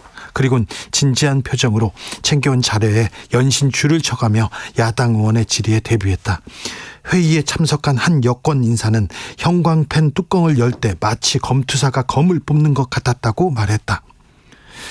한 장관은 25일 정부 서울청사에서 열린 국무회의에서도 형광펜을 들었다. 이 형광펜은 미국 기업 샤피에사의 제품으로 시중에서 1,500원 가량으로 판매된다. 한 장관이 이 형광펜을 자주 쓰는 것이 알려지자 온라인 커뮤니티에서는 한동훈 형광펜이란 호칭까지 등장했다. 여권 관계자는 형광펜의 여권 관계자까지 나옵니다. 여권 관계자는 한 장관은 평검사 시절부터 방대한 자료를 살펴볼 때 형광펜을 잘 활용했던 것으로 안다며 자료에 밑줄을 그으면서 요점을 파악하는 그의 꼼꼼한 성격이 잘 드러나는 대목이라고 말했다. 아이고, 그래서 뭘 어쩌라는 건지 이런 댓글이 달렸습니다. 힘들겠다. 기자란 직업도 참 힘들겠어. 비도 좋아야 하고 영혼도 없어야 하고 이런 댓글도 달렸습니다. 이거 실제 기사 맞습니까? 맞아요. 기자가 실명 도용한 거 아닌가요? 혹시 실제면 중앙일보에서 기자한테 좀 휴가라도 줘가지고 쉬게 해야 되는 거 아닌가요? 용비 어청 가는 품격이 있는데. 주기자 1분이었습니다. 쿨 해변의 여인.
훅 인터뷰. 훅 인터뷰 이어가겠습니다. 이동관 방송통신위원장 후보자 지명으로 전국이 다시 들썩입니다. 오늘 청문회를 위해서 첫 출근하면서 언론은 장악될 수도 장악해서도 안 된다 이런 얘기 했는데요.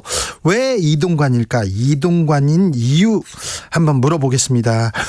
국회 가방이 소속입니다. 국민의힘 홍석준 의원 전화로 연결됐습니다. 의원님 안녕하세요. 예, 안녕하십니까. 반갑습니다. 네. 왜 이동관인가? 이 질문이 계속 나오는데요. 네, 아무래도 잘 아시는 것처럼 지금 4차 산업혁명 시대 방송통신 기술이 발전을 엄청나게 많이 해서 과거에 완전히 분리됐다고 생각하는 방송과 통신이 이제 융합해서 통합 미디어의 어떤 생태계를 좀 논의해야 될 시기이기도 하고 네. 또 지금 공영방송에서는 지금 방망경영이라든지 또 불공정 방송이라든지 이런 어떤 측면에서 좀 기획을 해야 된다는 이런 어떤 이야기가 좀 많습니다. 그러다 보니 자연스럽게 이 부분에 좀 주관과 소신도 있으면서도 경험이 좀 많은 그런 인사가 좀 필요한데 이런 측면에서 좀 이동관 특보가 대통령실에서 좀 높은 점수를 받지 않았나 생각합니다. 알겠습니다. 과거에 미디어 생태계를 복원하고 공영방송 개혁을 위해서 이동관 택했다 이렇게 얘기했는데요. 네. 이동관 후보자가 홍보수석으로 있을 때 미디어 생태계 엉망됐고 공영방송 엉망이었어요. 이렇게 지적하는 사람들이 많습니다. 저는 그 다분히 그런 어떤 주장들이 좀 네. 정치적 공세라고 생각합니다. 그런 어떤 주장이 근거가 되는 어떤 문건을 민주당과 일부 언론에서 자꾸 문제 제기를 하는데 네. 그런 어떤 문건에 대해서는 지금 이동관 특보가 이제 본인하고는 모르는 사항이라고 이제 부인하고 있을 뿐만 아니라 그런 문건이 힘을 받기 위해서는 사실은 그런 문건대로 실행이 됐는지 우리가 한번 따져봐야 되거든요. 그런데 저희가 알기로는 그 문건과 실제 실행된 것은 사실상 아무것도 없다. 예를 들면 성주 사드의 이제 그런 어떤 사안불 일환이라든지 그런 것들이 과거에 논의됐던 것들이 이제 청와대 문재인 정부 시절부터 있던 그런 문건이 지금 발견됐는데 그런 어떤 문건대로 실행이 됐다는 게 지금 현재 증명되고 있죠. 예를 들면 그런 식으로 어떤 문건과 이후에 어떤 무엇이 실행이 되는지를 봤을 때는 네. 저는 그런 어떤 부분이 실행이 없는 어떤 정치적인 또 공세적인 부분이 많다고 생각합니다. 문건은 있으나 실행되지 않았다. 네. 네. 근데 그 문건도 부적절하지 않습니까?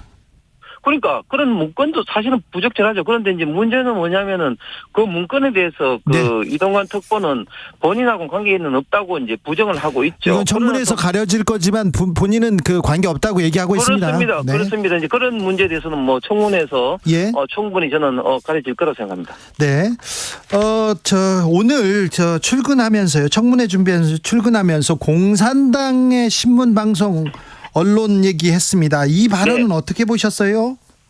저는 일반적인 어떤 이동관 지명자의 언론관이다 그렇게 생각합니다. 네. 일반적인 워딩을 보니까 네. 이동관 특보가 언론을 검증하고 의심하고 확인해서 객관적이고 공정한 진실을 전달하는 것이고 무책임하게 가짜 뉴스를 퍼뜨린다든지 특정 진영의 일방적 주장을 해서는 이게 언론의 본질적인 영역이 아니다고 이야기를 하면서 예시로 일방적 주장을 일삼는 공산당을 언론이라고 하지 않고 기간지라 이런 어떤 네. 이야기를 했지 않습니까? 네. 이것은 당연하고 일반적인 어떤 언론관을 이동관 지금 지명자가 조금 더 이제 강조하지 않았나 생각합니다. 네.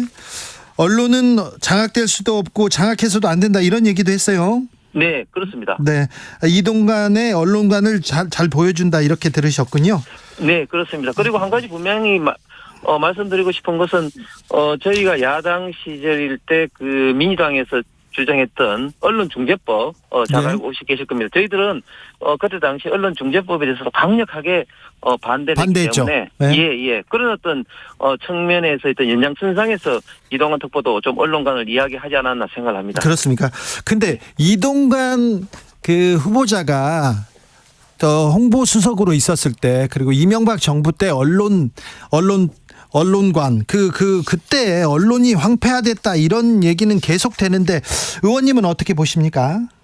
글쎄요, 그거는 보는 어떤 시각에 따라서 그렇게 이야기를 하는 분들도 있지만 다시 말씀드리면 과연 그때 어떤 일들이 일어났는지 문재인 민주당 정부 시절 그때 정말 KBS의 고대행 사장을 강제로 내쫓는다든지 MBC 김장겸 사장을 강제로 내쫓는다든지 또한 특정 진영에 있는 어떤 패널들을 또 강제적으로 내쫓는다든지, 종편 재승인을 하면서, 심사를 하면서 TV조선같이 마음에 들지 않은 방송을 퇴출하려고 시도했다든지, 과연 그런 어떤 시도가 그때 당시에는 저는 없었다고 생각을 합니다. 퇴출 시도가 TV조선을 퇴출하려고 시도했다. 이거는 좀 사실관계를 따져봐야 될 문제 같고요.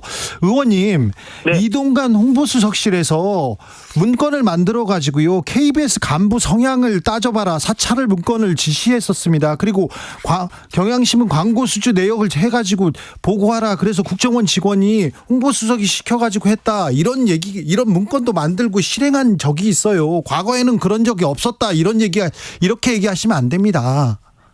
그런 문건에 대해서는 다시 한번 말씀드리지만 당시에 홍보수석이었던 이동관 지금 지명자가 부인을 하고 있고 그런 어떤 문제에 대해서는 청문회에서 좀 더 따져봐야죠. 엄밀하게 좀 따져봐야 될 상황인 것 같습니다. 알겠습니다. 네. 그러면요. 문건 얘기는 그만 물어보겠습니다. 이동관 후보가 잘할까요? 저는 잘한다고 좀 기대를 하고 있습니다. 그리고 잘 해야 됩니다. 네, 이동관, 그래야죠. 예, 지명자가 지금 잘 해야지 이렇게 급변하는 어떤 방송 미디어 생태계에서 우리 대한민국의 어떤 방송, 통신, 언론이 좀 바로 설 수 있는 중요한 어떤 시기이기 때문에 잘 해야 된다고 봅니다. 네. 그런데 이동관 홍보수석이 그 청와대에서 수석을 그만둔 이후에 두 번, 세 번 이렇게 총선에 도전했는데 네. 저 당에서 공천을 받지 못했어요. 네. 네. 종로에서도 그렇고 서초에서도 그렇고 공천을 받지 못했어요. 그런데 그때 언론 잘못했다, 능력이 없었다, 이런 게 그 평가된 거 아닙니까?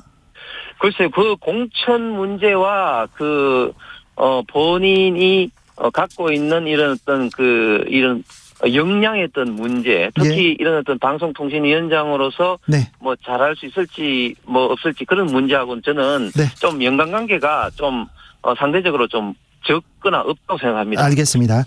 학폭 문제에 대해서는 어떻게 지금 얘기하시겠습니까? 학폭의 가해자다, 머리를 300번 책상에 찍었고 침대에 눕혀서 머리를 밟았다, 이런 학폭 그 주장은 그 이동관 수석이 현직에 있을 때도 있었어요.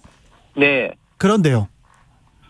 그 문제에 대해서 사실은 이제 이 문제가 터져 나왔을 때는 가장 염려했던 부분이죠. 특히 학폭이 뭐 지금 굉장히 국민들에게 좀 민감한 이슈하고 바로 직전에 또 정순신 또 본부장이 또 인사청문회 직전에 그 때문에 또 사퇴를 하고 했으니까요. 그런데 알고 보면 볼수록 이게 일반적 학폭이 아니다. 즉 잘 아시는 것처럼 학폭은 일반 어떤 가해에 의해서 그 정신적 물리적인 어떤 충격에 의해서 피해자가 평생에 어떤 많은 어떤 그 충격을 안고 살아가는데, 그렇죠. 예, 당시에 알고 보니까 이제 이 피해자라고 했던 학생들이 그때 당시 싸우고 난 다음에 화해를 했고, 그리고 담임 선생님과 더불어서 이동관 특보 그 지명자의 아들이 강제 전학 가는 것을 당시에도 반대했다. 그리고 그런 것들이 최근에도 언론에 나와서 그런 인터뷰도 했지 않습니까? 그런 측면에서 봤을 때는 이거는 일반적인 학폭이 아닌 정말 그 성장기에 그냥 그 좀 싸움이었다, 이런 어떤 그 지금 생각이 좀 들면서 많은 어떤 부분에서 그런 이야기를 좀 하고 있고, 특히 또 방금 말씀하신 어른 진술 부분, 뭐 300대를 때렸다든 이런 부분에 대해서는 그 당사자의 그 서명이 없습니다. 그렇기 때문에 이 진술서가 맞느냐 안 맞느냐, 그리고 이 진술서가 원본도 아니고 사본이 그 담임 선생님이라든지 또 상담 선생님도 아니고 2015년에 제3자 선생님에서 나왔기 때문에 진술서도 신뢰성이 없다고 지금 이동관 특보가 지금 주장을 하고 있죠. 그래서 이 문제는 저는 그 의심스러운 사항은 저는 청문회에서 좀 더 면밀하게 따져봐야 되겠지만, 그러나 일반적인 학폭은 아니다, 그런 생각이 듭니다. 일반적인 학폭은 아니다. 청문회에서 더 따져봐야 되겠다. 학폭위가 열리지 않은 것도 청문회에서 따져보면 되겠죠? 네. 알겠습니다. 제가 그 질문지에 없는 질문을 이렇게 하는데도 의원님이 이렇게 대답을 잘해 주셔가지고요. 네. 감사합니다. 자, 국민의힘 얘기 조금만 해볼게요. 국민의힘은 지금은 뭐 대표도 휴가 가고 휴가철입니까?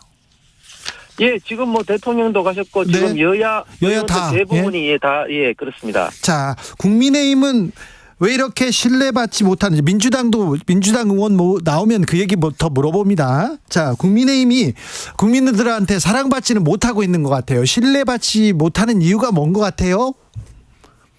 근데 그 지금 진행자가 그렇게 좀 뭐 말씀하신 근거는 또 뭔가요? 아니요, 제가 어제 정청래 의원이 그 민주당 의원이 왔을 때 민주당이 왜 이렇게 인기 없고 신뢰받지 못하는지 물어봤습니다. 네. 자, 국민의힘도 그렇게 막 사랑받는다, 신뢰받는다고 이렇게 얘기할 수는 없잖아요. 네. 뭐 저희들도 잘한 부분이 있지만 부족한 부분도 많이 있죠. 일단 제가 생각할 때는 지금 집권 여당으로서 대한민국의 어떤 미래를 확실하게 좀 비전을 제시한다든지, 현재 많은 국민들이 뭐 이런저런 문제로 좀 경제적으로 좀 사회적으로 어려움을 지금 느끼고 있는데, 이런 문제에 대해서 좀 명확한 해결책이라든지 갈등을 해결하는 이런 모습들이 네. 좀 더 국민들한테 좀 와닿는 부분이 좀 부족하지 않나 저는 그렇게 개인적으로 생각합니다. 그렇습니다. 국민들이 지금 정치권을 못 믿어합니다. 여도 야도 다 신뢰하지 않습니다. 특별히 여당이기 때문에 더 책임이 있고 더 열심히 네. 더 잘 해주셔야 그렇습니다. 됩니다. 그렇습니다. 네네. 대구가 이렇게 지역구시죠? 네. 그 홍준표 시장이 최근에 글 올리셨는데 당내 네. 징계받았는데 대구 시민들은 이 부분 어떻게 봅니까? 이런 어떤 부분에 대해서 조금 의견이 좀 갈리는 것 같습니다. 좀 네. 징계가 과하다는 측면도 있고 그리고 또 타당한 어떤 측면이 있다는 의견이 좀 갈리는 것 같은데 네. 제가 봤을 때는 홍준표 시장이 이번에 징계를 이제 당권 정지를 이렇게 받은 것은 골프를 친 것도 친 거지만 네. 기자들한테 그 해명하는 과정에서 네. 좀 대구는 이런 물난리 수혜가 없기 때문에 그 공무원이 휴일에 골프 치는 게 뭐가 잘못됐느냐 이렇게 해명을 하셨는데 그런 해명이 국민의 좀 공감대를 얻지 못한 측면이 저는 크다고 맞아요. 국민의 생각합니다. 상식은 조금 상식에 어긋났어요. 그 부분이. 네, 그렇습니다. 네네. 근데 홍준표 시장이 나를 자법 취급해가지고 위감이다. 나를 내치고 총선 괜찮을까 그러면서 유승민은 안고 가라 이렇게 얘기했습니다. 이준석, 유승민 의원도 대구의 대표적인 정치인 아닙니까? 그렇습니다. 네네. 이 부분은 어떻게 보세요? 그는 이제 홍준표 시장이 그 오랜 갈록의 정치인으로서 지금 당 대표도 2번 하시고 네. 오선 의원의 또 그 대선 후보도 이제 2번 하시면서 이런 어떤 총선에는 이제 진영 간의 어떤 대결로서 최대한 어떤 그 많은 어떤 사람들을 포용하면서 이제 그 총선을 치러야 된다. 이런 어떤 일반적인 어떤 그런 어떤 이야기를 이제 하신 거죠. 그래서 저는 개인적으로 이준석, 유승민 의원도 참 소중한 자원인데 너무 재해근하는 행동들이 그리고 말이 민주당보다 더 많은 좀 비판을 하시는데 이런 어떤 측면만 없다면 충분히 같이 가야 된다고 생각은 하지만 그러나 최근에 좀 발언들로 봐서는 좀 같이 가기도 상당히 좀 힘들겠다 이런 좀 생각도 듭니다. 아, 그렇습니까? 네. 네. 홍준표 시장에 대한 징계는 뭐 적절하다고 보십니까? 예, 뭐 저는 개인적으로 뭐 홍준표 그 시장으로서는 불만은 뭐 있으시겠지만 네. 당의 어떤 윤리적 어떤 이미지를 좀 강화하는 어떤 의미에서는 좀 적절하다고 봅니다. 민주당과는 완전히 대비돼 있죠. 사실 당기정 뭐 시장이라든지 또 민주당 의원들 중에서 또 수혜가 낮은 이후에도 또 물난리 나는 이후에도 또 그 해외 나갔는데도 아무런 조치를 취하고 있지 않은 데에 비해서는 저희 당이 좀 이런 부분에 대해서 좀 아프지만 홍준표 시장을 징계한 것은 좀 적절하다고 생각합니다. 그렇습니까? 민주당 혁신위원장 최근에 설화 논란이 있었습니다. 네. 미래가 짧은 분들 이런 얘기 했는데요. 이 부분은 어떻게 보셨어요?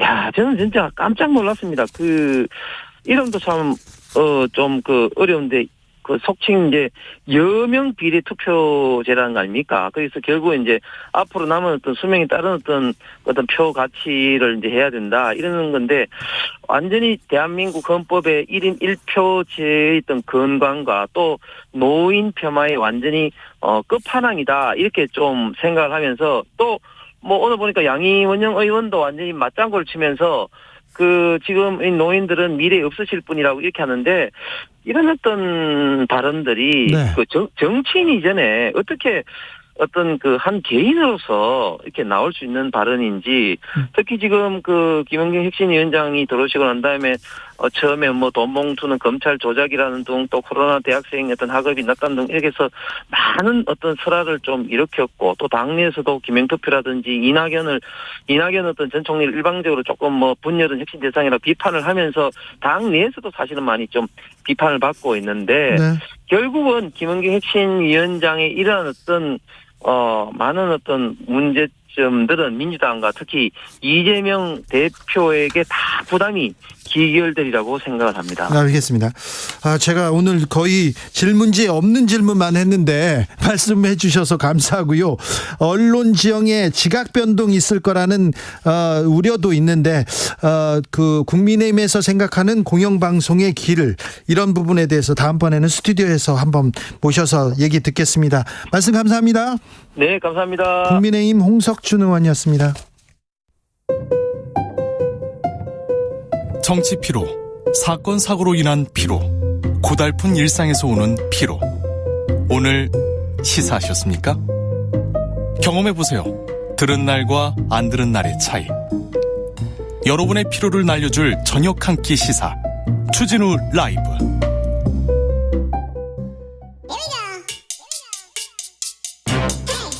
뉴스를 향한 진지한 고민, 기자들의 수다. 라이브 기자실을 찾은 오늘의 기자는 은지혁이요. 시사인 김은지입니다. 자, 오늘 준비한 첫 번째 뉴스로 가봅니다. 네, 시행령이 또다시 주목받고 있습니다. 어떤 내용입니까? 법무부가 어제 경찰의 수사 종결권 축소 등 검찰의 경찰 수사 개입을 강화하는 내용을 입법 예고했는데요. 그렇습니다. 소위 말해서 이제 검수 원복이라고 하죠. 검찰 수사권 원상 복구라고 하는 내용을 담았다라는 평가를 받고 있는데요. 네.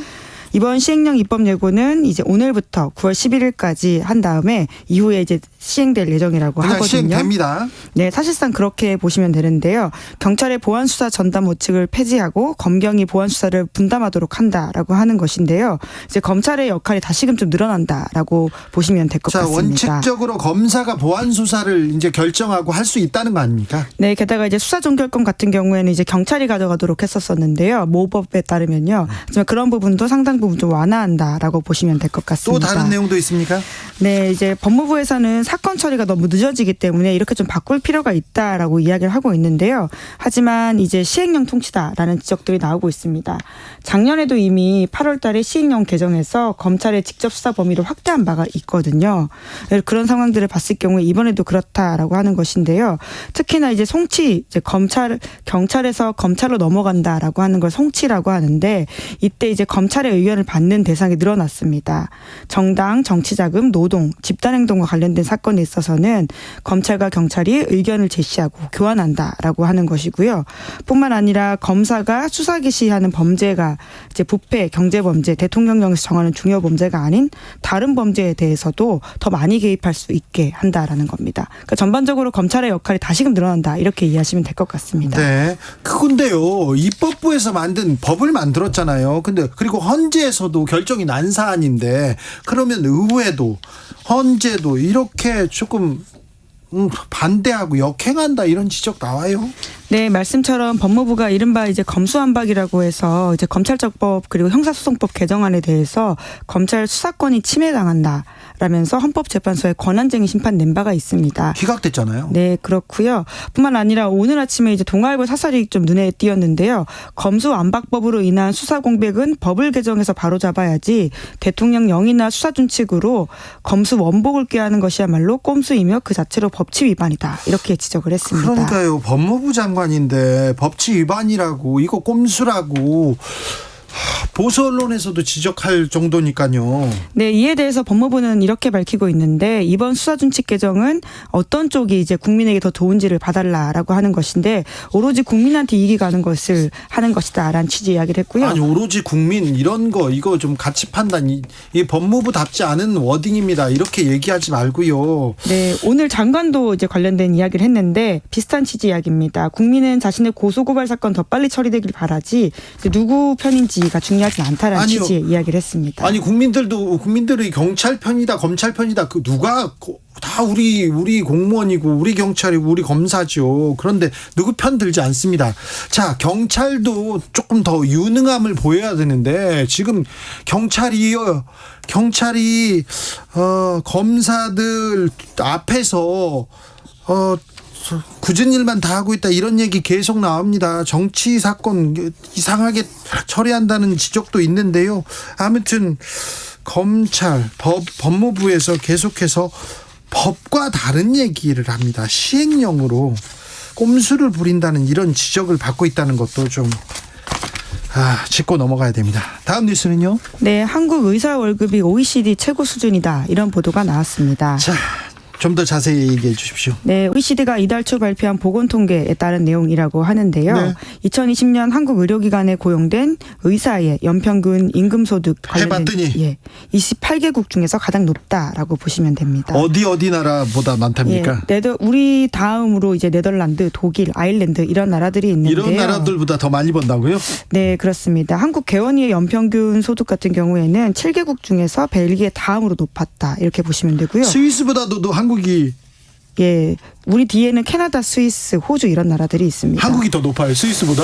네, 다만 미국과 일본에서는 일부 회원국이 봉지기 개원의의 소득 통계를 제출하지 않아서 여기서 좀 빠졌다라고 하는데요. 아니 그러니까 스위스보다 우리 의사들이 돈을 많이 번대요. 네, 그 이유가 있습니다. 네. 이제 의사 수가 부족하기 맞아요. 때문이다라는 분석인데요. 예? 2021년 기준에 한국 인구 1000명당 임상에서 활동하는 의사가 2.6명인데 여기에는 심지어 한의사가 포함되어 있는 숫자입니다. 그러니까 OECD 회원국 30곳 중에서 멕시코 다음으로 적다 이렇게 보시면 되는데요. 네. 멕시코는 한의사가 없으니까 아마 이제 거의 낮은 수준이다 이렇게 이해하시면 될 것 같습니다. 네. 그 회원국 평균을 보더라도 굉장히 낮은 수준이라고 할 수 있는데 보건복지부는 2006년부터 18년 동안 이제 3,000명대에 묶여 있는 전국 의대 신입생 정원을 늘려야죠. 2025년부터 이제 매년 500명 넘게 늘린다 이런 계획을 세운 바가 있는데요. 하지만 이제 의협에서는 이제 의대 증원이 불필요하다 이렇게 주장을 해서 관련된 회의가 계속 제자리 걸음이라고 합니다. 최근 독감, 감기, 코로나 유행입니다. 병원 가보세요. 줄이 이만큼 서 있어요.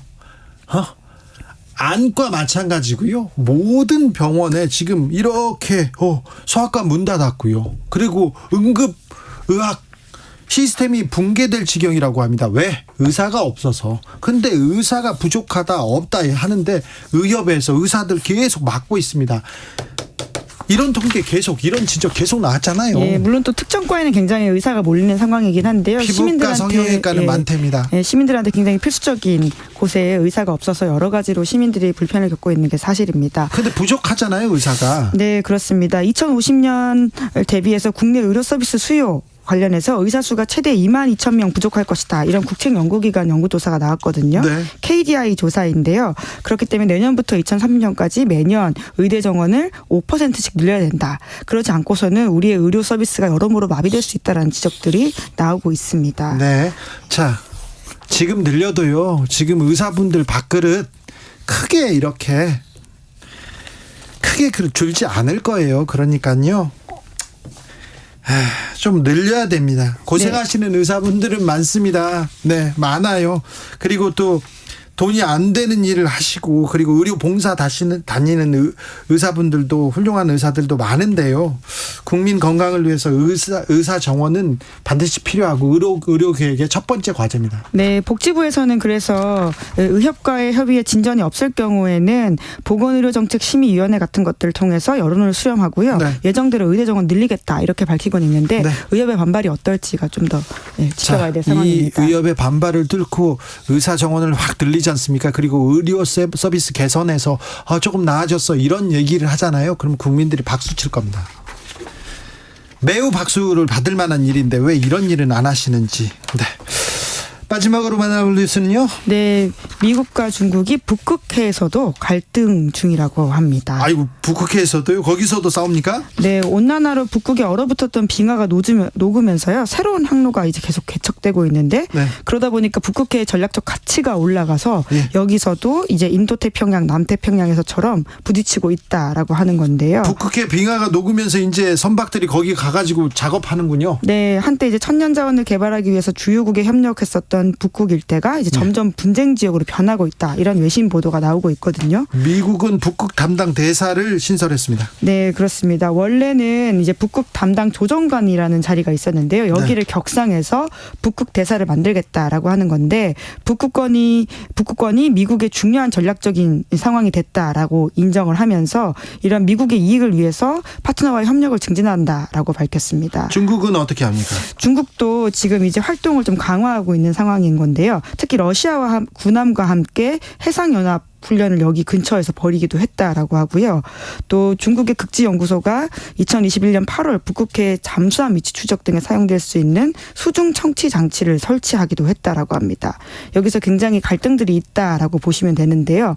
심지어 지난해에는 중국과 러시아가 세빙선 동원해서요. 네. 러시아의 천연가스를 중국으로 수송하는 상황도 있었다라고 합니다. 그렇습니까? 네. 자, 강대국들이 북극을 놓고 쟁탈전을 벌이고 있군요. 북극까지 놓고라고 보는 게 맞을 것 같습니다. 알겠습니다. 예. 시사인 김은지 기자와 함께했습니다. 참 똑똑해요. 네, 감사합니다.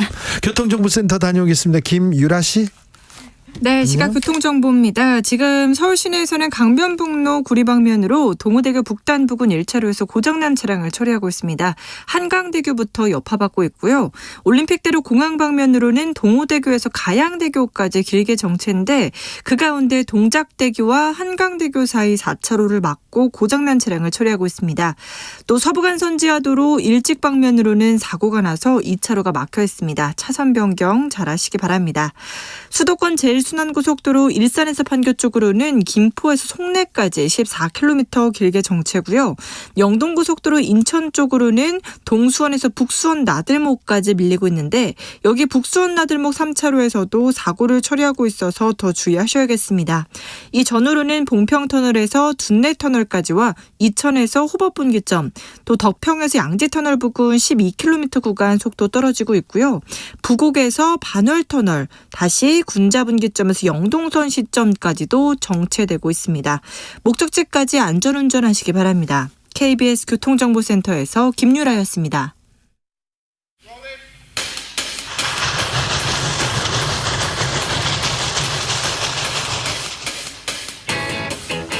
오늘도 열심히 돌아갑니다. 정치발전소 장앤장. 정치평론가 최고수 두 분 모셨습니다. 장성철 공론센터 소장 어서 오세요. 안녕하세요. 힘 좀 내세요. 네.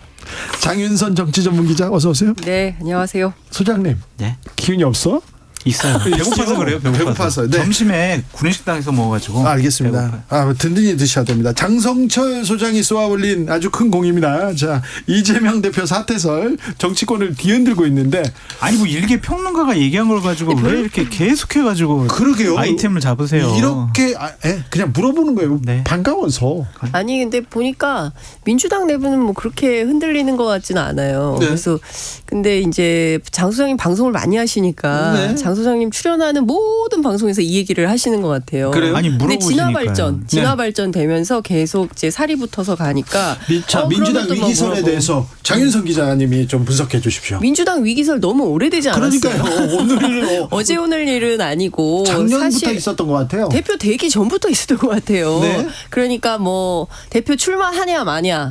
그다음에 개항 출마가 오르냐 그르냐 뭐 이때부터 계속 나왔던 얘기고 실제로 사법 리스크보다는 리더십 리스크가 더 문제더라 등등 해서 뭐 계속 다양한 얘기들이 나오긴 했었죠. 근데 중요한 포인트는 이제 몇 가지가 있어요. 첫 번째 김두관, 네. 두 번째 40명. 뭐 그리고 친명 내부 네. 그 안에 기획이 작동 뭐 몇 가지 키워드들이 있잖아요. 그러니까 이 뭐야 어떻게 되는 거야? 뭐 이제 이렇게 돼서 사실 확인을 쭉 했더니 아니더라라는 거예요. 민주당 핵심들은 비명계도 아니고 얘기했는데 그런데 맞다고 하니까 네. 말씀을 들어봐야죠. 그럴까요? 아니 저는 저에게 항상 정보를 주는 분이 네. 다 정확한 정보를 주셨고 제가 뭐 먼저 얘기해달라고 한 것도 아니고 네. 그분이 먼저 얘기를 해주셔서 저는 그냥 그분을 신뢰하기 때문에 네. 믿고 어제도 물어봤고 그저께도 물어봤고 그저께도 물어봤을 때 똑같은 얘기를 하셨기 때문에 저는 뭐 그 말을 믿고 있는데 이제 이거 같아요. 그러니까 이재명 당대표 사퇴설을 뭐 일개 평론가가 얘기를 해가지고 이렇게 정치권에서 화두가 됐다라고 보기는 어려운 것 같고요. 그러니까 이러한 논의가 계속적으로 있었던 것 같고 이러한 분위기도 있었던 것 같고 네. 이렇게 사퇴를 하고 다른 사람을 내세워야 민주당이 총선에서 이길 수 있다라고 생각하는 분들도 있어서 네. 이거 계속 눈덩이처럼 좀 커진 것이 아닌가라는 좀 생각이 들고요. 민주당에 계신 뭐 핵심 관계자분들이 아니라고 하시면 좀 뭐 그러한 말씀도 존중을 하고 당연히 뭐 저는 제가 들었던 것을 믿고 그분들은 또 아니라고 하는 것도 저 존중하고 그렇게 해야 될 것 같아요. 근데 이제 뭐 이런 거죠. 이제 뭐 그 취재원 보호를 해야 되니까 누군지 특정되는 부분에 대해서는 뭐 현역인지 아닌지 원외위원장인지 아닌지 뭐 당직자인지 아닌지 물어도 얘기 안 해요. 네, 묻지 뭐 않아요. 아니 뭐 그거야 뭐 그럴 수는 있는데 이제 중요한 거는 정합성의 원리에 따라서 대충 이게 왁구가 아니 틀. 틀. 네, 죄송합니다. 바로 잡습니다. 예. 틀이 좀 잡혀야 되거든요. 근데 이제 그런 것은 아니더라. 취재해 보니까 이제 이런 얘기가 좀 나오는 것이고요. 그런데 장윤선 기자님, 네. 어제 정청래 최고가 그 주진우 라이브에서 소설도 안 된다, 술자리 안주거리다 이렇게 얘기하면서도 그런데 술자리에서 이렇게 해가지고 이재명이 지금 그 물러나면 정청래가 된다더라 그런 얘기는 오래전부터 있었다 그런 얘기도 해요. 아니 그러니까 그 얘기를 얘기를 들어보니까 지난주 금요일에 방송 끝나고 엘리베이터 안에서 김성회 씨하고 얘기를 했다고 그러더라고요. 제가 김성회 씨한테 물어보니까 아니 그 훨씬 전부터 아니 그 그런 전부터 그 얘기였는데. 얘기를 있었어요. 그러니까 무슨 얘기냐면 뭐 만약에 이재명 물러나라 그러는데 이재명 물러나면 그러면 정청래가 출마해서 정청래 된다? 그래도 괜찮아? 아 그럼 차라리 이재명이 낫겠네라고 민주당 의원들이 얘기하더라라는 얘기도 있었어요. 그런 얘기도 있었고요. 또 비대위로 간다. 비대위 체제로 가고 한 발 물러난다. 이런 얘기는 계속 있잖아요. 특별히 그렇죠. 네. 8월에 쌍방울 대북 송금과 관련해서 네. 영장 청구가 있으면 대표직이 흔들릴 것이다. 이 얘기는 지난달부터 나왔지 않습니까? 그렇죠. 아니 이화영 재판이 시작되면서부터 나왔던 얘기고 예. 그게 원래 이제 7월 25일 재판이었고 예. 그 다음에 그 재판이 어쨌든 뭐 부부간에 갈등이 생기고 어쩌고 그러면서 파행이 된 거 아니에요. 그리고 나서 8월 8일로 재판이 2월 됐고 그 재판에서 이화영 전 부지사가 대북 송금과 관련해서 이재명 대표 당시 경기 부지사에게 사전 보고를 했는지 안 했는지 뭐 이런 등등의 이제 쟁점들이 있잖아요. 네. 그 부분과 관련해서 지금까지는 어찌됐든 그런 사실이 없다. 그런 보도는 사실이 아니다라고 본인이 옥중 서신을 통해서 밝히고 뭐 있긴 하지만 실제 뭐 사실상 뭐 검찰 회유로 입장이 바뀌었다더라라는 것은 당내에 좀 그 얘기가 돌고 있는 것은 사실이에요. 네, 그러면 네. 8월 8일 날 변화에 따라서 뭐 검찰의 소환 조사가 또 올 수 있겠죠. 대장동부터 시작해서 지금까지 온 것이니까. 네. 그래서 뭐 조사 결과에 따라서 영장 청구를 할 수 있겠죠. 그러면 비회기인 1일부터 15일 사이에 영장 청구가 오면 가서 영장 실질 심사를 받으면 되고 16일 이후에 정기국회 사이에 오면 뭐 본인의 의사와 관계없이 어쨌든 국회에서 체포동의 절차를 밟아야 되는 거잖아요. 네. 그렇기 때문에 그렇게 되면 또 교란의 포인트가 생기고 민주당은 또 뭐 가가 맞니 부가 맞니 그래서 어떻게 되니 등등의 혼란의 도가니로 또 빠지겠죠. 네. 그 며칠 전부터 저 장윤성 기자께서 저에게 상당히 좀 모욕적인 얘기들을 많이 하고 있는데 그렇습니까? 예, 어떤? 사실이냐 뭐냐 뭐 민주당 내가 취재해 보니까 A 의원도 사실 아니라고 그러고 B도 사실 아니다 그러고 지금도 뭐 김성애 소장한테 물어봤는데 정청래 얘기 그때 했다 이런 식으로 제 얘기가 상당히 좀 신빙성이 없고 뭐 잘못된 얘기다 소설이다 그런 식으로 몰고 가려고 하는 것 같은데 상당히 좀 부적절한 것 같다라는 좀 생각이 들고요. 장윤성 기자님이 제가 같이 방송을 많이 하면서 내가 뭐라고 한 적 없잖아요. 특별히. 그리고 취재한 것에 대해서 네, 그렇죠. 내가 누구한테 취재했냐라고 내가 그렇게 뭐 꼬치꼬치 캐물은 적도 없고 물어본 적도 없고. 아니 취재원에 대해서는 발설하지 않죠. 그렇지만 근데 무슨 어제부터 얘기냐면 계속 저한테 계속 그런 얘기를 하고 누군지. 아니 어제 말씀하신 거는 딴 얘기인 거고. 네. 누가 얘기했어요? 막 방송 중에 이렇게 물어보기도 네. 하고 지금도 김성애 소장 얘기하면서 김성애 소장 얘기 듣고 정청래 얘기하지 않았느냐 그런 식으로 지금 몰고 가려고 하는 거 아니에요? 아니 몰고 가려고 하는 게 아니라 제가 오전에 취재를 했더니 김성애 소장이 그렇게 얘기를 했어요. 정치인들은요. 본인이 얘기해 준 대로 얘기를 하더라 정치인사에 가서. 그래서 제가 그 얘기를 확인받고 오늘 얘기를 하는 거죠. 그러니까 정치인들이 기자들한테 사실관계를 제대로 잘 얘기 안 해요. 그러면 기자들이 그 정치인들한테 워딩 받아서 쓰는 거는 다 사실이 아닌 얘기를 보도하고 있는 겁니까? 자, 지금 그러니까 사실관계를 전부 다 얘기를 안 한다 이거죠. 정확하게. 네, 뻔히 네. 아시잖아요. 그거는 네. 본인이 유리한 유불리에 거라든지. 따라서 좀 다를 수는 있죠. 그러니까 본인이 유리한 거라든지 아니면 감추고 싶은 건 얘기를 잘 안 하고 유리한 것만 하고 싶은 얘기만 할 수가 있다. 근데 그것을 맨날 갖고 와가지고 A 의원은 무슨 얘기했다 B 의원은 무슨 얘기했다 하면서 같이 패널하는 사람을 공격하는데 사용하는 것은 좀 적절하지 않다라는 생각이 들고. 공격하는 게 취재한 아니라 내용이 다를 수 있어. 그러니까 장 소장님께서 오해하셔서 이 말씀은 좀 드리고 넘어가야 될 것 같은데 어쨌든 지난 금요일 저녁 CBS 라디오 방송에서 말씀을 하시고 그 이튿날 있었던 에서 또 얘기가 나오고 그리고 뒤이어서 이제 계속 방송 중에 계속 나오고 있잖아요. 덧붙여서 민주당 인사들이 뭐 여러저러 방송에 출연해서 또 얘기를 하고 그러면 이제 저 같은 기자들은 어떻게 하냐면 장 소장님 정치권에 계시니까 그 내용을 확인 취재를 해야 돼요. 친명 그럼 친명 누구? 장 기자님, 뭐 계속 취재를 하고 있는데 안 그런 잡힌다는 관계자들이 거예요. 네. 맞아요. 사실 저희가 10월달에 뭐 이재명 대표 사퇴시키려고 했었어요. 본인도 그렇게 생각한대요라고 장 기자님한테 얘기를 하겠냐고요. 자, 이 얘기는 여기까지 할게요.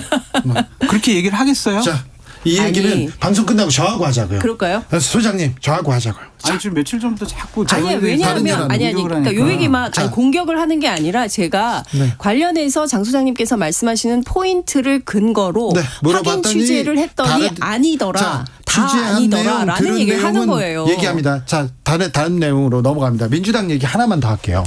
민주당 혁신위가 매우 흔들리고 있다고 봐야 되죠. 네. 그렇죠. 이미 출발 때부터 흔들렸다라고 저 계속 말씀드렸어요. 그랬는데 지금은 더 흔들리고 있는 것 같아요. 그래서 혁신이 그만하고 비대위로 넘어가야 된다 이런 사람도 있죠. 아니요. 그런 사람 없어요. 그럼 혁신이는 어떻게 됩니까? 혁신위가 이대로 좋은가에 대한 고민은 있어요. 있겠죠. 그리고 아마도 9월까지 하고 그만둘 가능성이 높다. 9월이요? 네, 그 얘기를 합니다. 그런데 왜 9월까지냐? 그랬더니 뭐 혁신위 내부에서 그런 얘기가 나왔다라고 민주당 사람들은 얘기를 하고 있어요. 그러다 이게 9월이 될지 10월이 될지 알 수는 없는 것이고 중요한 건 위원장을 중심으로 해서 혁신의 내용이 꼼꼼하게 가야 되는데 지금 혁신위원장이 주장하는 것하고 민주당 의원들이 생각하는 거하고 너무 달라요. 혁신의 내용이. 그렇기도 그래서 하고요. 일종의 엇박자가 계속 나오고 있는 거죠. 혁신위에서 어떤 내용을 주장하는지도 잘 모르겠고요. 노인 비하 발언만 남았어요.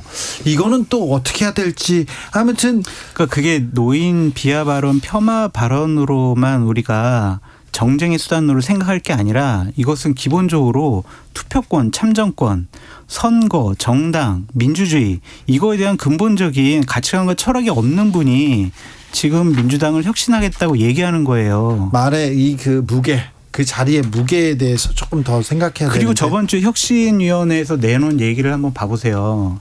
청년들 정치 참여 많이 할 수 있도록 저희 혁신위 차원에서 많은 도움 드리겠습니다. 많이 정치권에 도전하세요 이러잖아요. 그게 혁신이에요? 그 청년들의 정치 참여는 지난 수십 년 동안 정치권에서 계속 화두가 되었던 얘기예요. 네. 얼마나 할 게 없으면은 청년 정치 참여를 갖고 혁신의 내용이다라고 얘기를 하겠냐고요. 1호 안건이었던 불체포 특권도 마찬가지잖아요. 아니, 꼼수 탈당도 그렇고 사실은 김은경 혁신위가 뭐냐 이제 이런 비판이 사실 당내에 있는 것은 사실이고 그리고 또 덧붙여서 또 양이원영 의원은 또 뭐가 문제냐 이런 얘기를 하고 해서 사실은 당 내부에서도 좀 옳지 못하다라는 비판이 있고요. 김은경 혁신위원장이 뭐 기자들한테 긴 메시지를 보내긴 했습니다만 그것 자체로 충분히 설득력이 있다고 보기 어렵고 잘못된 발언이기 때문에 저는 사과하고 경우에 따라서 사퇴하는 게 맞다고 봅니다. 사퇴하죠. 네. 사퇴해야죠. 사퇴해야죠. 그러니까 이런 부분과 관련해서 민주당 지도부가 아무런 입장을 내세우지 않거나 아니면 그거는 잘못하지 않은 것 같아요. 저는 뭐 문제 삼지 않겠습니다. 사과할 필요 없습니다. 이렇게 얘기하는 것이 과연 맞는 것이냐. 아니 정치권에 왔잖아요. 그러면 발언에 책임을 져야죠. 아니 사실 나는 이런 뜻이 아니었어라고 해명한들 국민들이 이 발언에 대해서 불쾌하고 있으면 당장 선거를 해야 되는 민주당 입장에서는 이 부분에 대해서 정리를 해야죠. 그렇습니다. 이동관 그리고 김장겸의 귀환에 대해서는 기자 출신이 아닌 기자인 장윤선 기자한테만 한마디 들어보겠습니다. 저한테는 왜 안 물어봐요? 그거 듣고 듣자고요. 정치권 관계자시니까 저는 기자니까. 자, 언론인이 본 2008년 제가 많이 바빴습니다. 그때 제가 미디어 담당 기자여가지고요.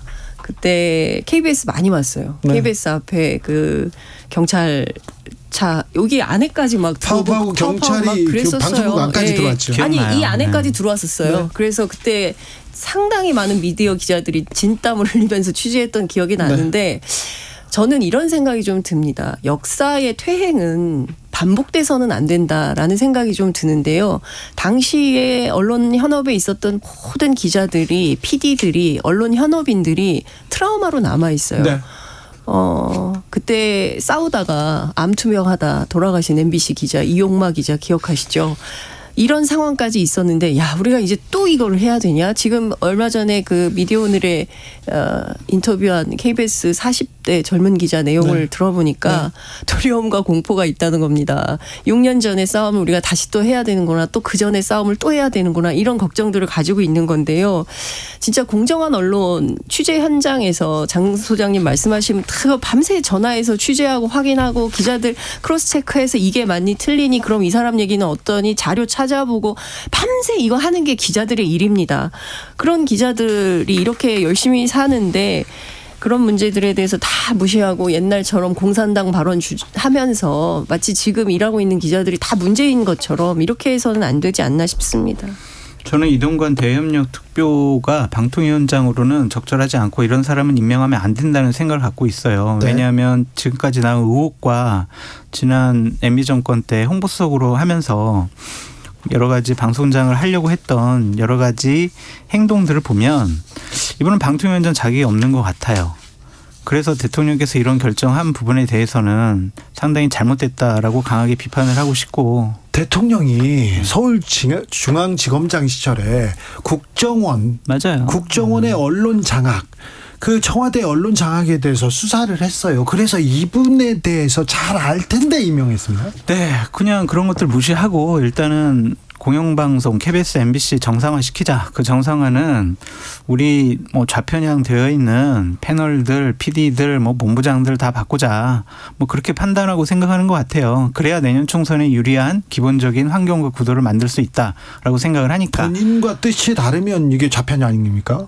근데 저는 기본적으로 문재인 정권 하에서 대단히 KBS나 MBC 같은 경우에는 당시 문재인 정권과 민주당에 편향적이었다라고 느꼈어요. 저는 그때 국민의힘 계열의 정당에 있었는데 사장을 쫓아낸 것부터 시작을 해서 국민의힘에 출입했던 기자들을 되게 좌천시키고 여러 가지 보도 내용에 있어서도 문재인 정권이나 아니면 민주당에 불리한 것들은 축소해서 보도하거나 국민의힘에 유리한 것은 보도를 안 하고 불리한 것은 과대해서 보도하고 이런 느낌을 받고 있었거든요. 그것을 국민의힘에서는 당시 비판을 많이 했는데 똑같은 일을 하겠다라는 것은 대단히 부적절하고 잘못됐다라고 말씀을 드리고 민주당도 할 말은 없다고 생각이 들어요. 왜냐하면 본인들이 문재인 정권 딱 들어서면서 방송법 그리고 공영방송 지배구조 개선하겠다라고 약속을 했어요. 근데 자신들이 20년, 50년 집권할 것 같으니까 그러한 제도적인 개선을 하지 않았단 말이에요. 안 했죠. 그런 상황에서 지금 이동관 특보 방송 장악하려고 하는 거 아니야? 이렇게 민주당에서 공격을 하는 것이 그렇게 큰 울림이 없는 거예요. 너희들은 뭐 했냐? 그 그런 주장에 것들. 1000만 배 동의합니다. 네. 당시에 민주당이 동의해 주셔서. 민주당이 그 개혁 정권임을 자임하고 스스로 촛불 정권임을 자임했다면 개혁 입법을 지체 없이 추진했어야 됐다. 그렇죠. 그렇게 하지 못한 후과를 그렇죠. 지금 이렇게 당하고 있다. 그 네. 점에 대해서는 민주당이 반성해야 진짜 됩니다. 통절한 반성을 해야 민주당 된다라는 잘못했습니다. 생각이 좀 듭니다. 네. 그런데 그와 별도로 네. 지금 민주당 정권에서도 방송 장악이 있었다 이렇게 역공을 펼치고 있는데 2017년 문건 얘기를 하는 것 같아요. 그때 당시에 민주당에서 작성했던 소위 얘기하는 언론 적폐 문건 같은 경우는 그냥 실무 단위에서 있었던 거고요. 그렇지만 이동관 수석이 있었을 때 국정원 문건은 2017년도에 국정원의 홍보수석실. 불법 지시. 사찰 수사했었고 그 수사의 지휘자가 바로 윤석열 당시 서울중앙지검장이었어요. 다만 방송법은 공소시효가 5년, 그 다음에 이제 공무원 직권남용은 공소시효가 7년이기 때문에 그래서 이동관 수석이 기소가 안 됐던 것이지 잘못이 없어서 기소가 안 됐던 게 아닙니다. 그러면 본인이 수석이었던 시절에 있었던 문제들에 대해서 반성하고 잘못됐다는 것을 인정을 해야지 내 잘못 그때 나 기소도 안 됐잖아. 내 잘못 아니야. 이게 옳은 태도냐는 겁니다. 청와대 국정 장악 그리고 방송 장악에 대해서 누구보다도 문제의식을 갖고 열심히 수사했던 사람이 있습니다. 그때 검사가 이동관 수석 그리고 청와대 그리고 국정원의 이 그 비리 카르텔에 대해서 엄청나게 신랄하게 비판했던 검사가 있습니다. 윤석열 검사였어요. 근데 저는 문재인 정권 하에서 방송을 장악하고 편향시키려고 했던 모습에 대해서 비판을. 알겠어요. 끝났어요? 아니요, 빨리 넘어가야 돼요. 휴가 얘기해야죠. 휴가 좀만 해. 30분 주세요.